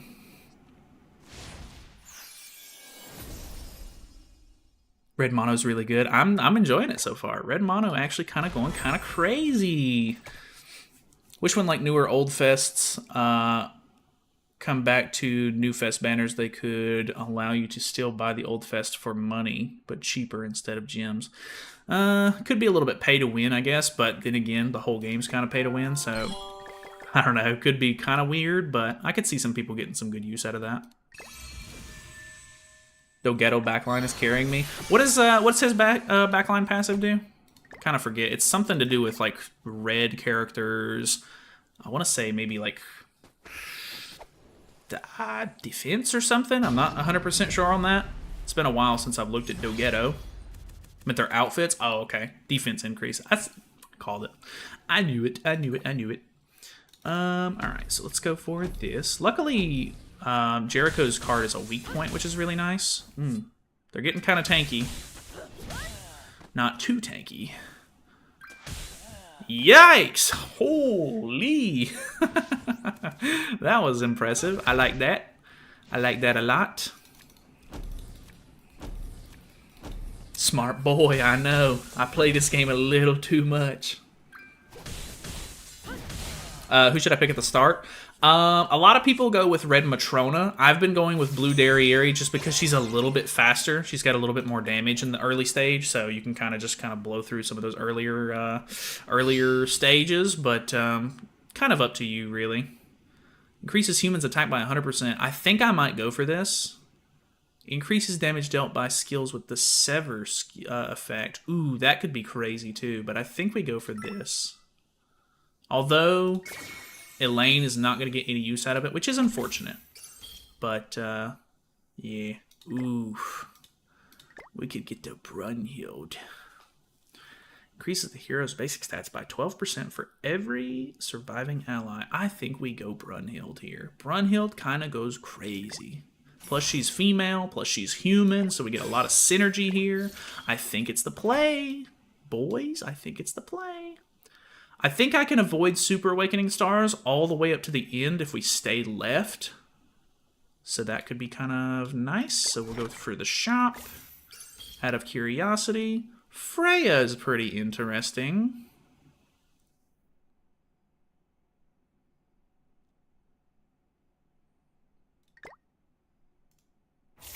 How expensive? 30?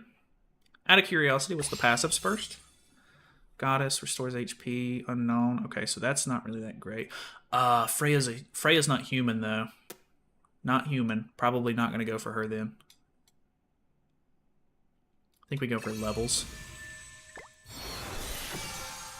As much as I like Freya, she's not fitting the dream here. We'll go ahead and even buy one of these just in case.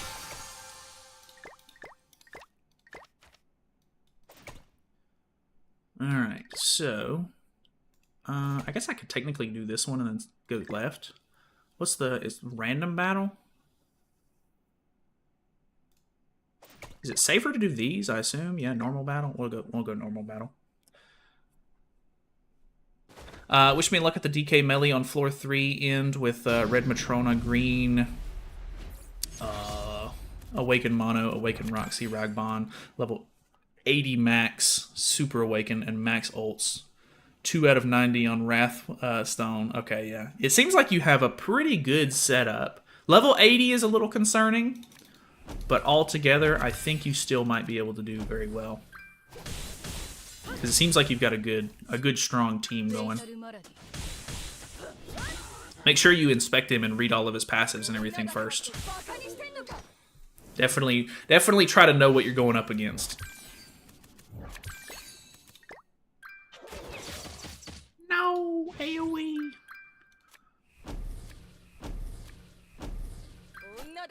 Wham! Dude, the crits are going crazy. I love it. I love it.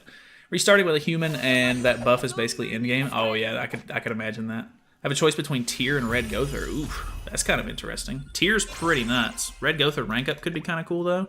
Most enemies are going to become immune to debuffs, so if you think you can get good use out of the rank up, you could maybe go that route, but I'm not 100% sure. This is unfortunately only for demons and commandments. Ooh, this is actually really nice, but not fitting the theme here. I may go ahead and grab the Awakening Stars maybe, because I don't know that I'm gonna need any extra characters really. I don't have a buff removal though. That could be a problem. But none of these characters, I mean, this character has a buff removal, but... Go for the stars, I guess. Just one turn DK melee with Roxy. Seems like blue mono to remove buffs. Combined with the newest Roxy is the way to beat DK. That's very interesting. I may try to stick left then, see if I can pull her. DK Meliodas killed my whole team and my poor buff removal. Oh no. Dude, it sucks when you die on the very last boss. Like that feels really bad, but hopefully you've been grabbing a couple of the little stones or whatever to continue like building up your passives or whatever. Or like your passive stats, these thingies. Because that can be kind of nice. Oh, I'm getting a 30% crit chance, which is really nice. I think we'll just go with our normal setup here. Which I guess Brunhild could be doing really big damage too.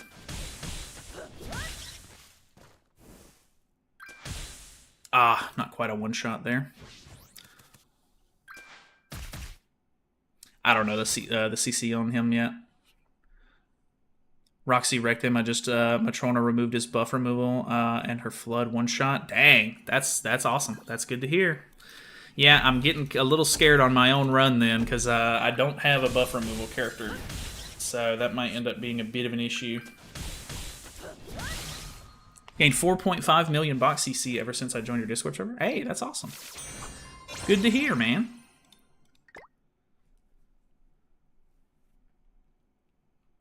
Glad to see people getting use out of the server. I'm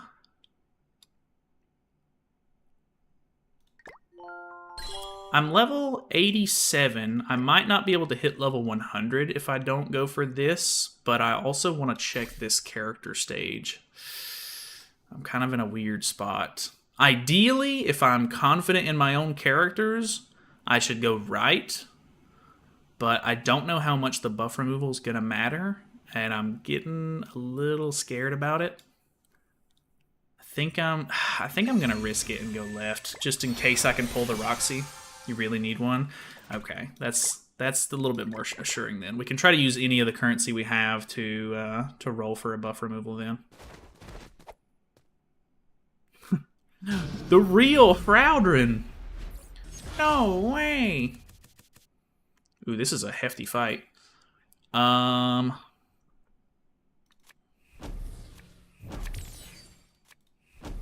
Here's hoping I still do good damage. Okay, I do. The fact that she has a Sever card is really, really nice. Is my, Oh, come on, I need you to kill. The crit damage, like, my crits are going crazy. Oh my god. Okay, that's not good. Let's go for this, I think. I need a lifesteal back as much as possible. Wow, okay, big hit there. 9,000 lifesteals, not as much as I was hoping for. What's going on, Carlo? Failed floor 2 final or boss fight. Yeah, that was the one I failed on first. Okay, so let's re-roll. She has buff removal, right? I'm wrong. I'm wrong.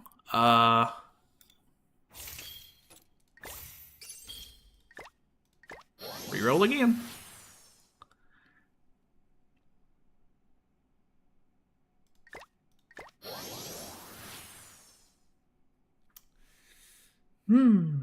Okay.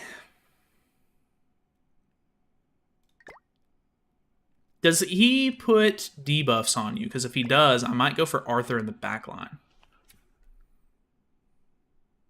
So excited for the AOT collab. What units might come?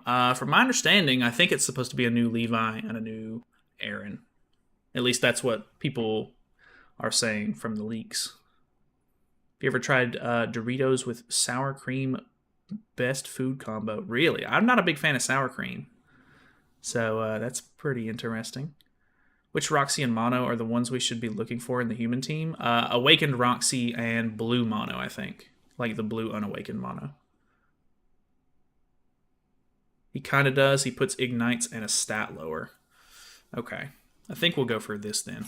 Because I don't know how much use I'm actually getting out of the passive on the other character.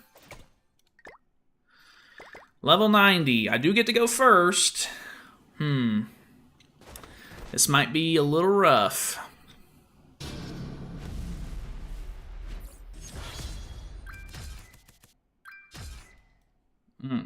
All stat increases. 30% all stats, 20% damage dealt. Immediately recovers 30% of damage taken when attacked during the enemy's turn. If taking damage from skills 2 or more times during the enemy's turn by the same enemy, it applies 3 ignite effects on them for 3 turns. Increases the hero's damage dealt by 70% when attacking enemies afflicted by the ignite debuff.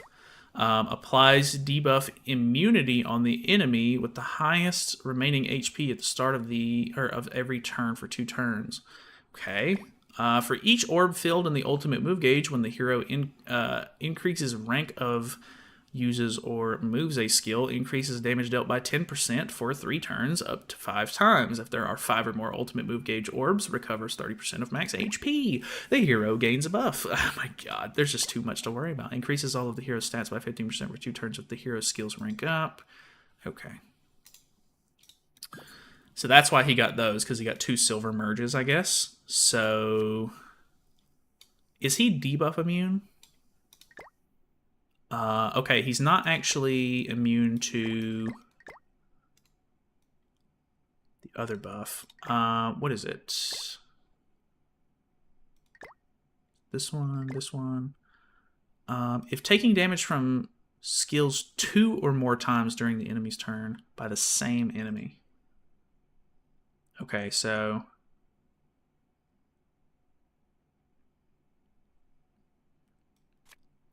guess I'm going to go with this, this, and this. Just one-shot him forehead. That's very true. Almost did. Almost did. I think I'm okay as long as he doesn't absolutely wreck me here. Dude, this unit is so sick. Love this unit. Okay, that was a lot of damage. Those are a lot of buffs.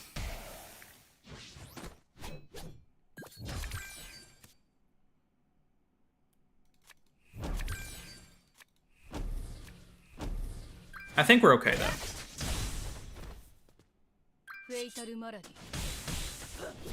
Yeah, okay. That's a joke, by the way. Nah, it's alright. It's okay. Understandable. Nice. Alright. Well, unfortunately Jericho died, but we beat it. Might as well save the party.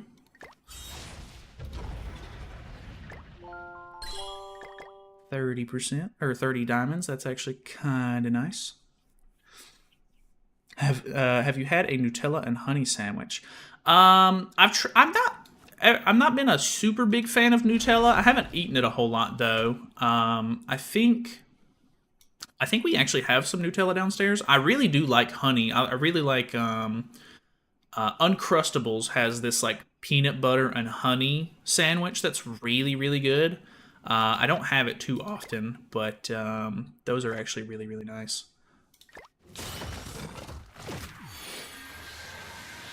All right, we're gonna do one more playthrough with the clear bonuses. Yeah, and then we'll see how that goes. Actually, let me see how much shop currency we have already.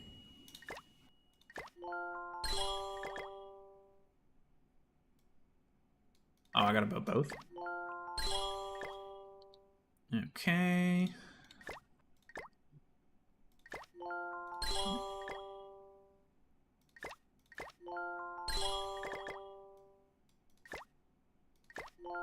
Dude, we actually get a lot of shop currency.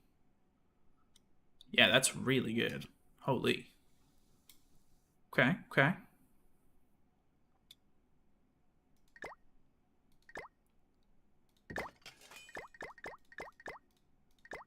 Got some chests.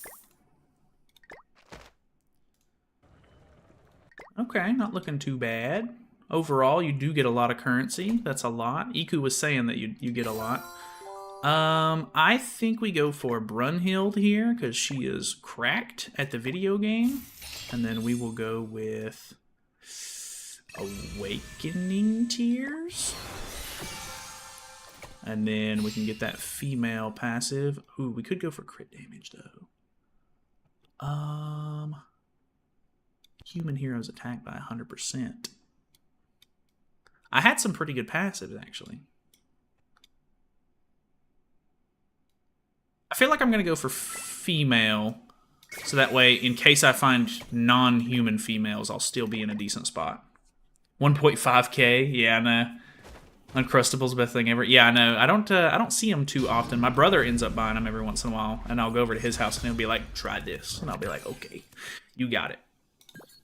So they're always super good. There's counter melee in the depths. That's super funny. Counter melee's the goat.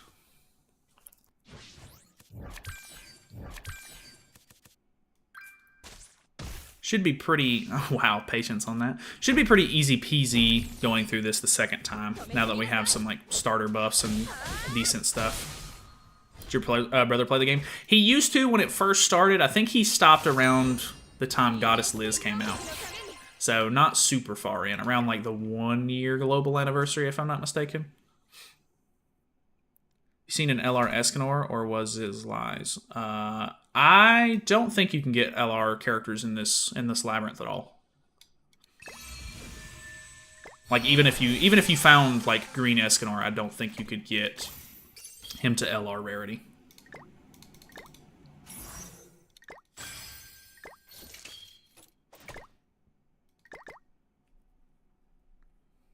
Did they get Rita for base Escanor? They haven't brought it back at all yet, no. Oh, like my brother? I don't remember, actually. Not 100% sure on that one. Collab with your bro. I did dual summons with him on, I can't remember which banner it was. It might have been the Goddess Elizabeth banner. I'm not 100% sure. I did dual summons with him at some point way back when. He ended up moving on to Genshin whenever it came out, and then eventually just stopped doing YouTube stuff in general, so.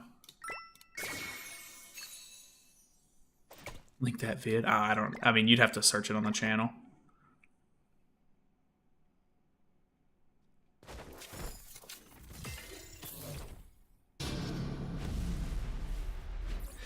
Alrighty. Brunhild doing big damage. Let's go for her again. Got a pretty good setup here. We're basically just one-shotting 2 characters straight out of the gate. Oh, as I say that, I almost didn't kill. Blue Demon melee summons were goated. God. My Blue Demon melee summons were not goated. I went 900 gems and still didn't pull the man. And that was back before, like, each banner had pity. Not a fun time. Full SA, level 99 going into the final boss. That one missing level will haunt me forever. Yeah, I always hate not being, like, completely maxed out when you're, like, finishing up, but it is what it is. Blue Droll in the depths, but it has green Droll cards. That's kind of funny. Decreases all enemies' attack by 4%. I think we re-roll that one. Crit chance, baby. Yes, sir. Ultimate level. Also 99. Yeah, it seems pretty... It seems like you don't get quite as many levels during this one, because I feel like normally I was hitting level 100 pretty easily, but it was like a hit or miss if I was getting max Super Awaken. But, I don't know, it might just depend on, like, how... Or, like, you know, I'll skip a passive or something like that if the passives aren't great, and I'll just go for levels or... whatchamacallit, Awakening Stars instead.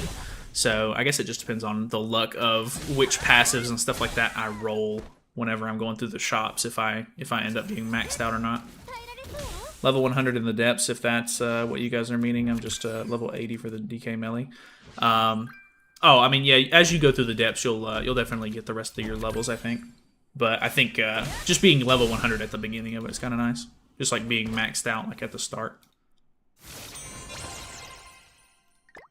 Which if you're level 99 going into the final boss, you should get to level 100 by beating it. So your depths characters should end up being maxed out, I think. Got the Elaine again. Loving that. Very good.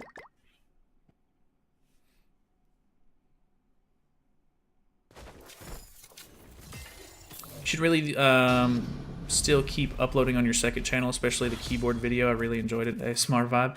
Yeah, I haven't had anything that I really wanted to record for the second channel lately. I did play Ratchet, and the newest Ratchet and Clank game finally came out on PC not too long ago, and I wanted to make a video on that, and I still might, but I just haven't got around to it lately. And then Starfield comes out on Thursday night for me for early access or whatever, like the couple of days early if you bought the premium edition. Really excited to play Starfield, but I don't know how well my computer's going to do with that one, so I might not be able to like record it or anything like that. I don't know for sure yet, but we'll see how that goes, because I feel like anytime a really new big game comes out, I'm like, I don't know if my computer can handle this, and then it's kind of just a gamble. Small Red Deanne just demolished Chandler. Dude, Small Red Deanne's actually really good. Like, I like Small Red Deanne. Increase strength attribute heroes attack related stats. I'm gonna reroll this one. I hate the full ultimate move gauge ones, man. I can't spend too much on rerolls though, so I'm gonna go for it. I can actually use this.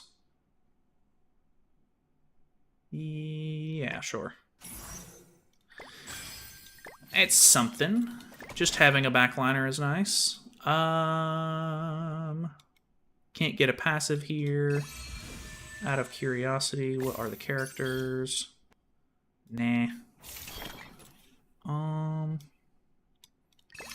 think we'll grab this, and if the price doesn't go too high, we'll go for Awakening levels. Nice. Still waiting for them to give a release date for the Fantasy Life.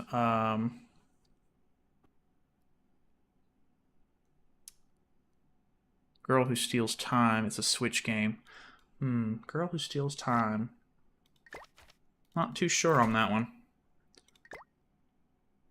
I normally stay pretty up to date on like newer titles and everything like that. Is it like an indie game or something like that? Maybe that's why. Or like I don't know. Maybe if you do you know, is the name Fantasy Life? Do you play Hollow Knight?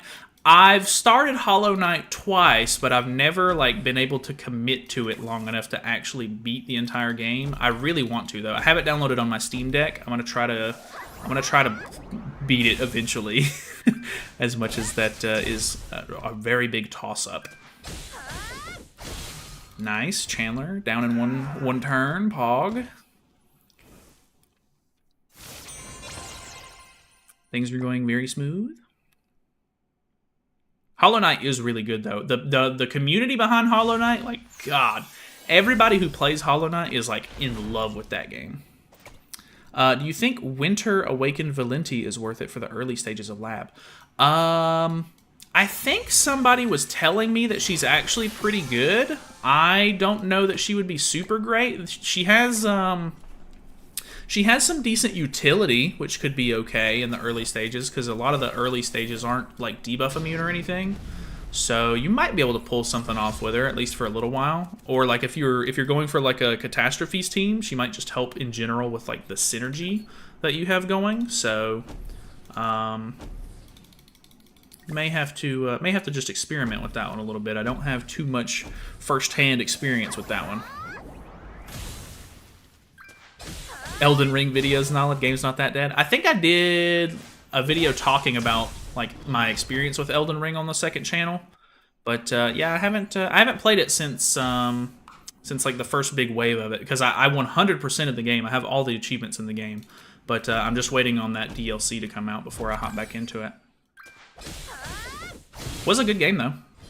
I've been wanting to go back and play Dark Souls 3 lately. It's level 5, I think, so not indie, and first was on 3DS. The I is part of the name. It's weird. I think it's supposed to be like a prequel. Interesting. Not too sure about that one then. One of my all-time favorites. Love the art style and music. Cannot wait for Silksong. Dude, people have been waiting for Silksong for so long. It's crazy. I feel so bad for like the dedicated Hollow Knight fans, because they've been waiting for that game. Or like is Silksong a DLC, or I'm assuming it's a full game, right? but people have been waiting for so long. It's crazy. I feel so bad. It's it's actually nuts. Dude, I kind of want to go for red mono again. She's way better than Valenti, I'll tell you that. Out of curiosity. Nothing great. Passive. Increases damage dealt with debuffs and attack skills. I don't really have a whole lot of debuffs, though. Mono will have one. Speed attribute, allies, attack-related stats. I don't really have a whole lot of speed. This is defense-related stats. I'm not really that worried about that either. Let's go for Awakening Stars.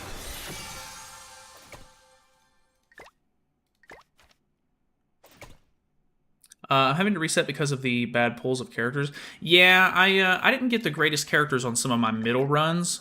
Just make sure that you're at least making it towards the end and grabbing those crystals for the just like extra stats each time. And then that alone, if you get enough of them, could end up carrying you a little bit. So see what you can do with that.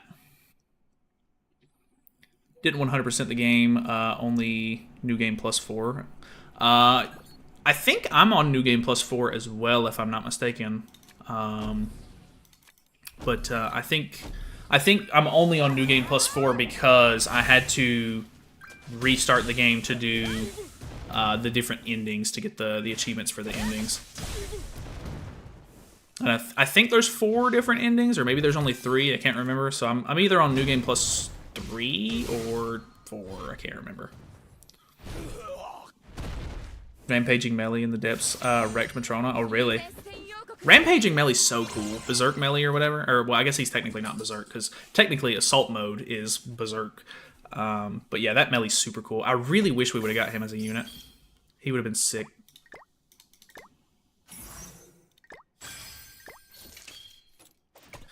Do we go for the passive? I think we do. Silksong will be a prequel game. I don't care how long I have to wait. I'd wait 10 years if I had to. The devs can take as much time to polish as it is they need. The end result will be amazing regardless. Yeah, I'm sure if it's like more or less like the same feel that the Hollow Knight games have, then I'm sure people are still going to love it to death. Because I hear nothing but people like praising Hollow Knight and how much they can't wait for Silksong. So should be cool whenever it comes out. There's 6 endings. Yeah, I think you're right.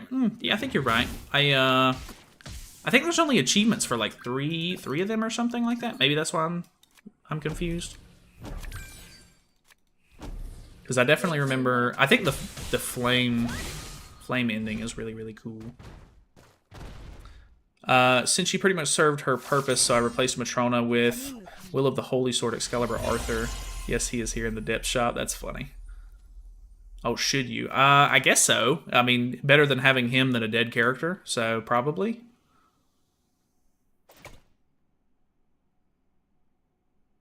Took 14 years for the for that. Granted, that's a movie, but I think also got a game. Yeah, that's a good point. I mean, I guess a sequel to something is never like truly off the table unless they've just like flat out said like we're not doing anything. But yeah, I mean, I guess at any point they could sort of like reboot something or come out with a sequel for it or something like that. What a bizarre... Why have Sidri here with these two? Sidria, sorry. I'm surprised I even know her name well enough to say it almost correct. As long as I'm alive to play it, I'll wait as long as it takes. That's a dedicated man right there. I gotta respect it. Yeah, it seems cool too because Hornet is like a pretty cool character. One of the streamers that I watch play Hunt Showdown, his name is Hornet, and I just assume he's like a big Hollow Knight fan because his profile picture and everything is like Hornet from Hollow Knight. So pretty cool stuff. I do need to go through and play it eventually. Like I've played like a couple of the bosses and everything like that, but like I said, I just don't have the will to make it through the entire thing at the moment. I'll try to eventually though. Ooh, green Valenti's kind of cool, but probably not gonna fit the dream here.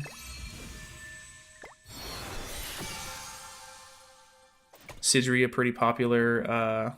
She's got 3 artifact cards. I think that's why I know her name so well, is because I see her artifact cards so often. Okay, kind of passive.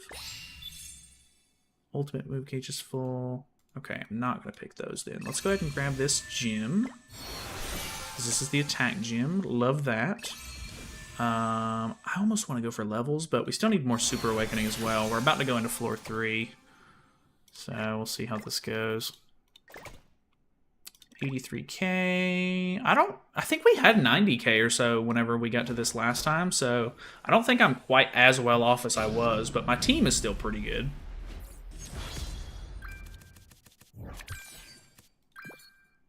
Okay, he's got 2 ultimate move gauge. It's not too bad. Let's go for something like this. We'll see how it goes. My god.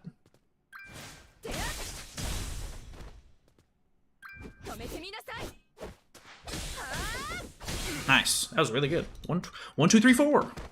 8, 8. Alright, we're looking good. We're looking good.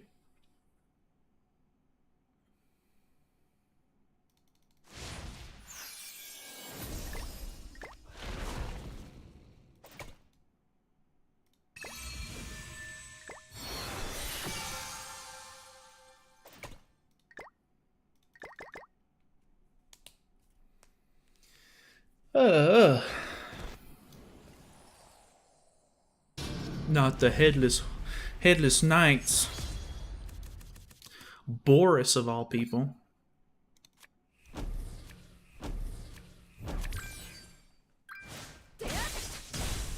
Ooh, not a one-shot. Which then again, I typically buff. Maybe better to buff because I get the shock and I do more damage. Actually, is it her relic that makes it all allies? I can't remember. Forgot Fafnir's spirit had a revive, and it's the ult one-shot me. Oh no, that's unfortunate. Yeah, that dragon at the end is crazy strong.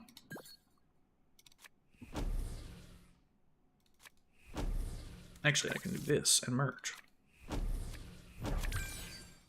Probably the better call.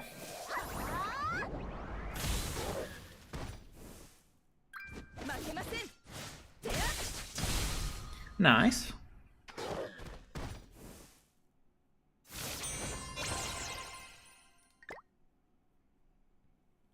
If we get the same amount of points as we did last time, we might actually be able to get the bond set. I'm not 100% sure on that, though. I think we did.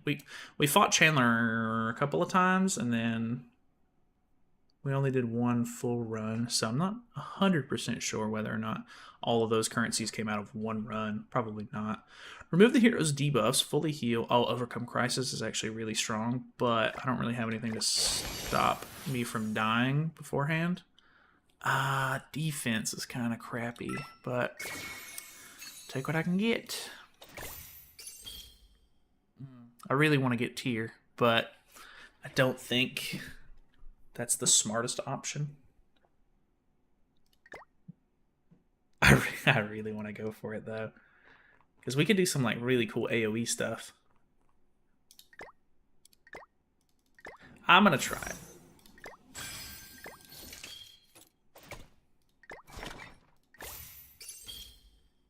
There's Red Escanar. Passives, human arrows, HP. Nah, we'll go for... If I go full right, I could get max Super Awakening. So let's go for levels, maybe.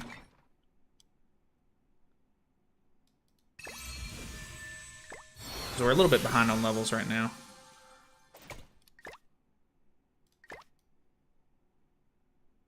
Could get both and skip one of the things. Might be better. Tier with unknown buff should be amazing. The only thing he's missing this go around is the female character buff. Yeah, that's true. I didn't get the unknown buffs though. That would have been really good though. So close to just one-shotting the whole thing, depths included. Yeah, it's all right. I mean, you can reset the depths though, so it's not like a huge deal. I think you might be able to pull something off there. All right. So out of curiosity, if I do something like this, am I gonna big one shot? Probably not, since he doesn't have the female buffs, right? Okay. Okay. Okay. I can respect that.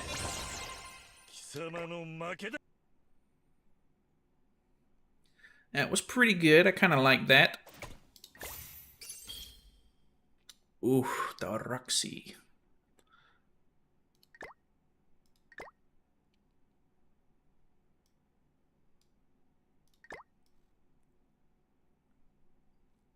Too bad it's only human allies.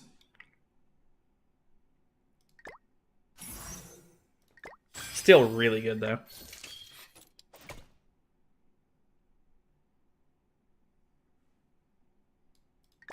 I think maybe I swerve left here, try to get...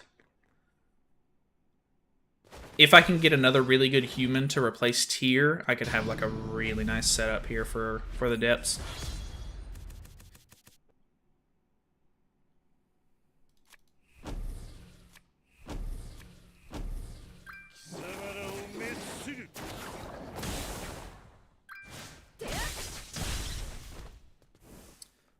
Can I get Roxy if I don't own her in my box? I don't know 100% on that, actually.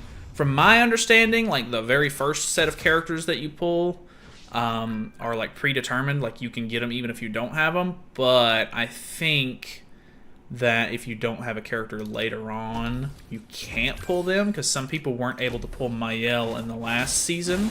But I don't know if that's been changed or if there's any sort of workarounds or anything for that. I'm not 100% sure.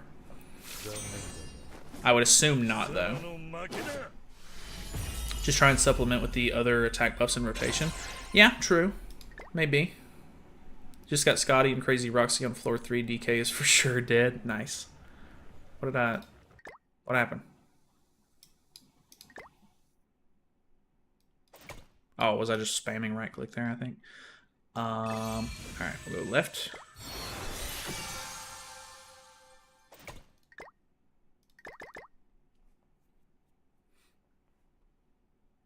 There's a title for doing the floor 3 Labyrinth 5 times. Yeah, I think I've already done that one, if I'm not mistaken. There's one where you you basically just farm Labyrinth a whole lot, and you get like a big title out of it. And I really wanted to go for it, but it's going to take so much farming.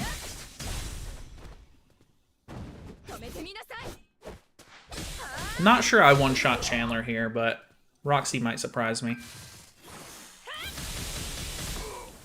Okay. She surprised me.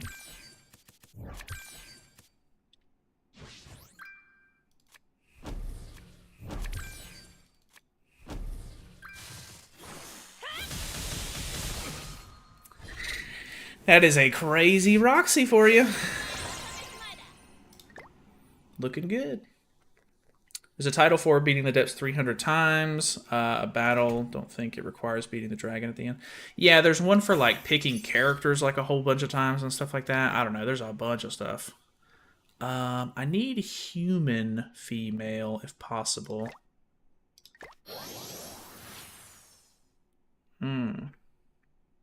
I almost want to get this for the attack-related stats. I'll re-roll just in case, just to see if I can pull something.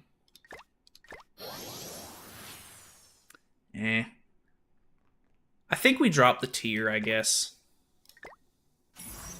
Because at least Liz will get use out of the female passive. And then she'll also give us attack-related stats, which is really good.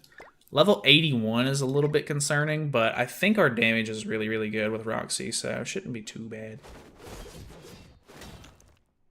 Melly!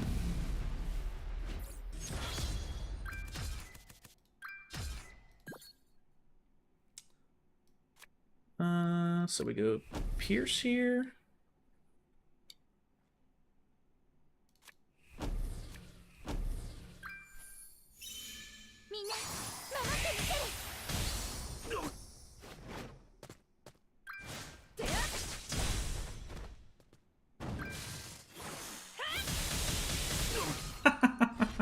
Dude, she's actually crazy.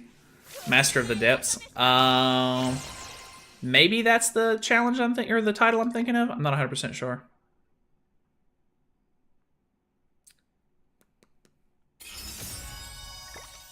Yeah, I think we'll save this party. Better than having a dead character. And we have Crazy Roxy, so that's really, really nice. Which then again, I guess I could reset with Roxy as well. What's the shop looking like? I think we're just short of being able to get the entire set. Yeah, we're just short. That's alright, though. Honestly, going by pretty quick. Bon.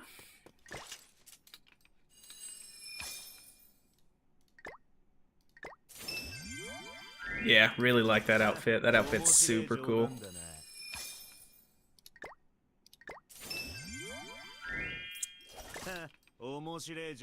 And then that's the hair, but honestly, I like this hair like a lot, so I'll probably keep this one. Looking sick. She is Roxy of Madness after all. That is true. That's very, very true. I just posted a video of maybe the collab in Discord. Oh.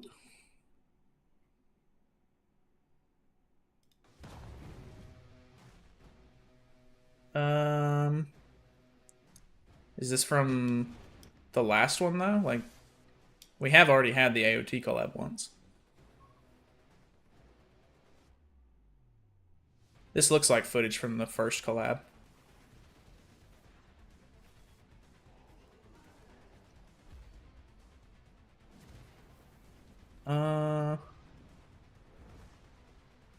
Yeah, that all looks like collab stuff from the first one. Actually, no, isn't that Aaron right there? The newer Aaron? I don't know. Maybe that is the newer collab. I'm not 100% sure on that. Either way. That's pretty much it, fellas. I don't really have anything else that I plan to do tonight. I kind of want to go ahead and make a highlights video for the Labyrinth to help people out.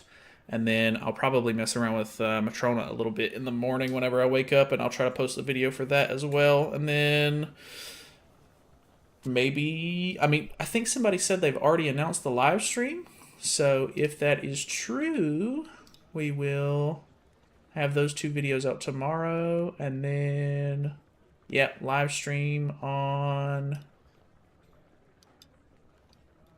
Tuesday? Yeah, 29 hours, or Thursday, or Wednesday morning. So, yep, looking pretty normal to me.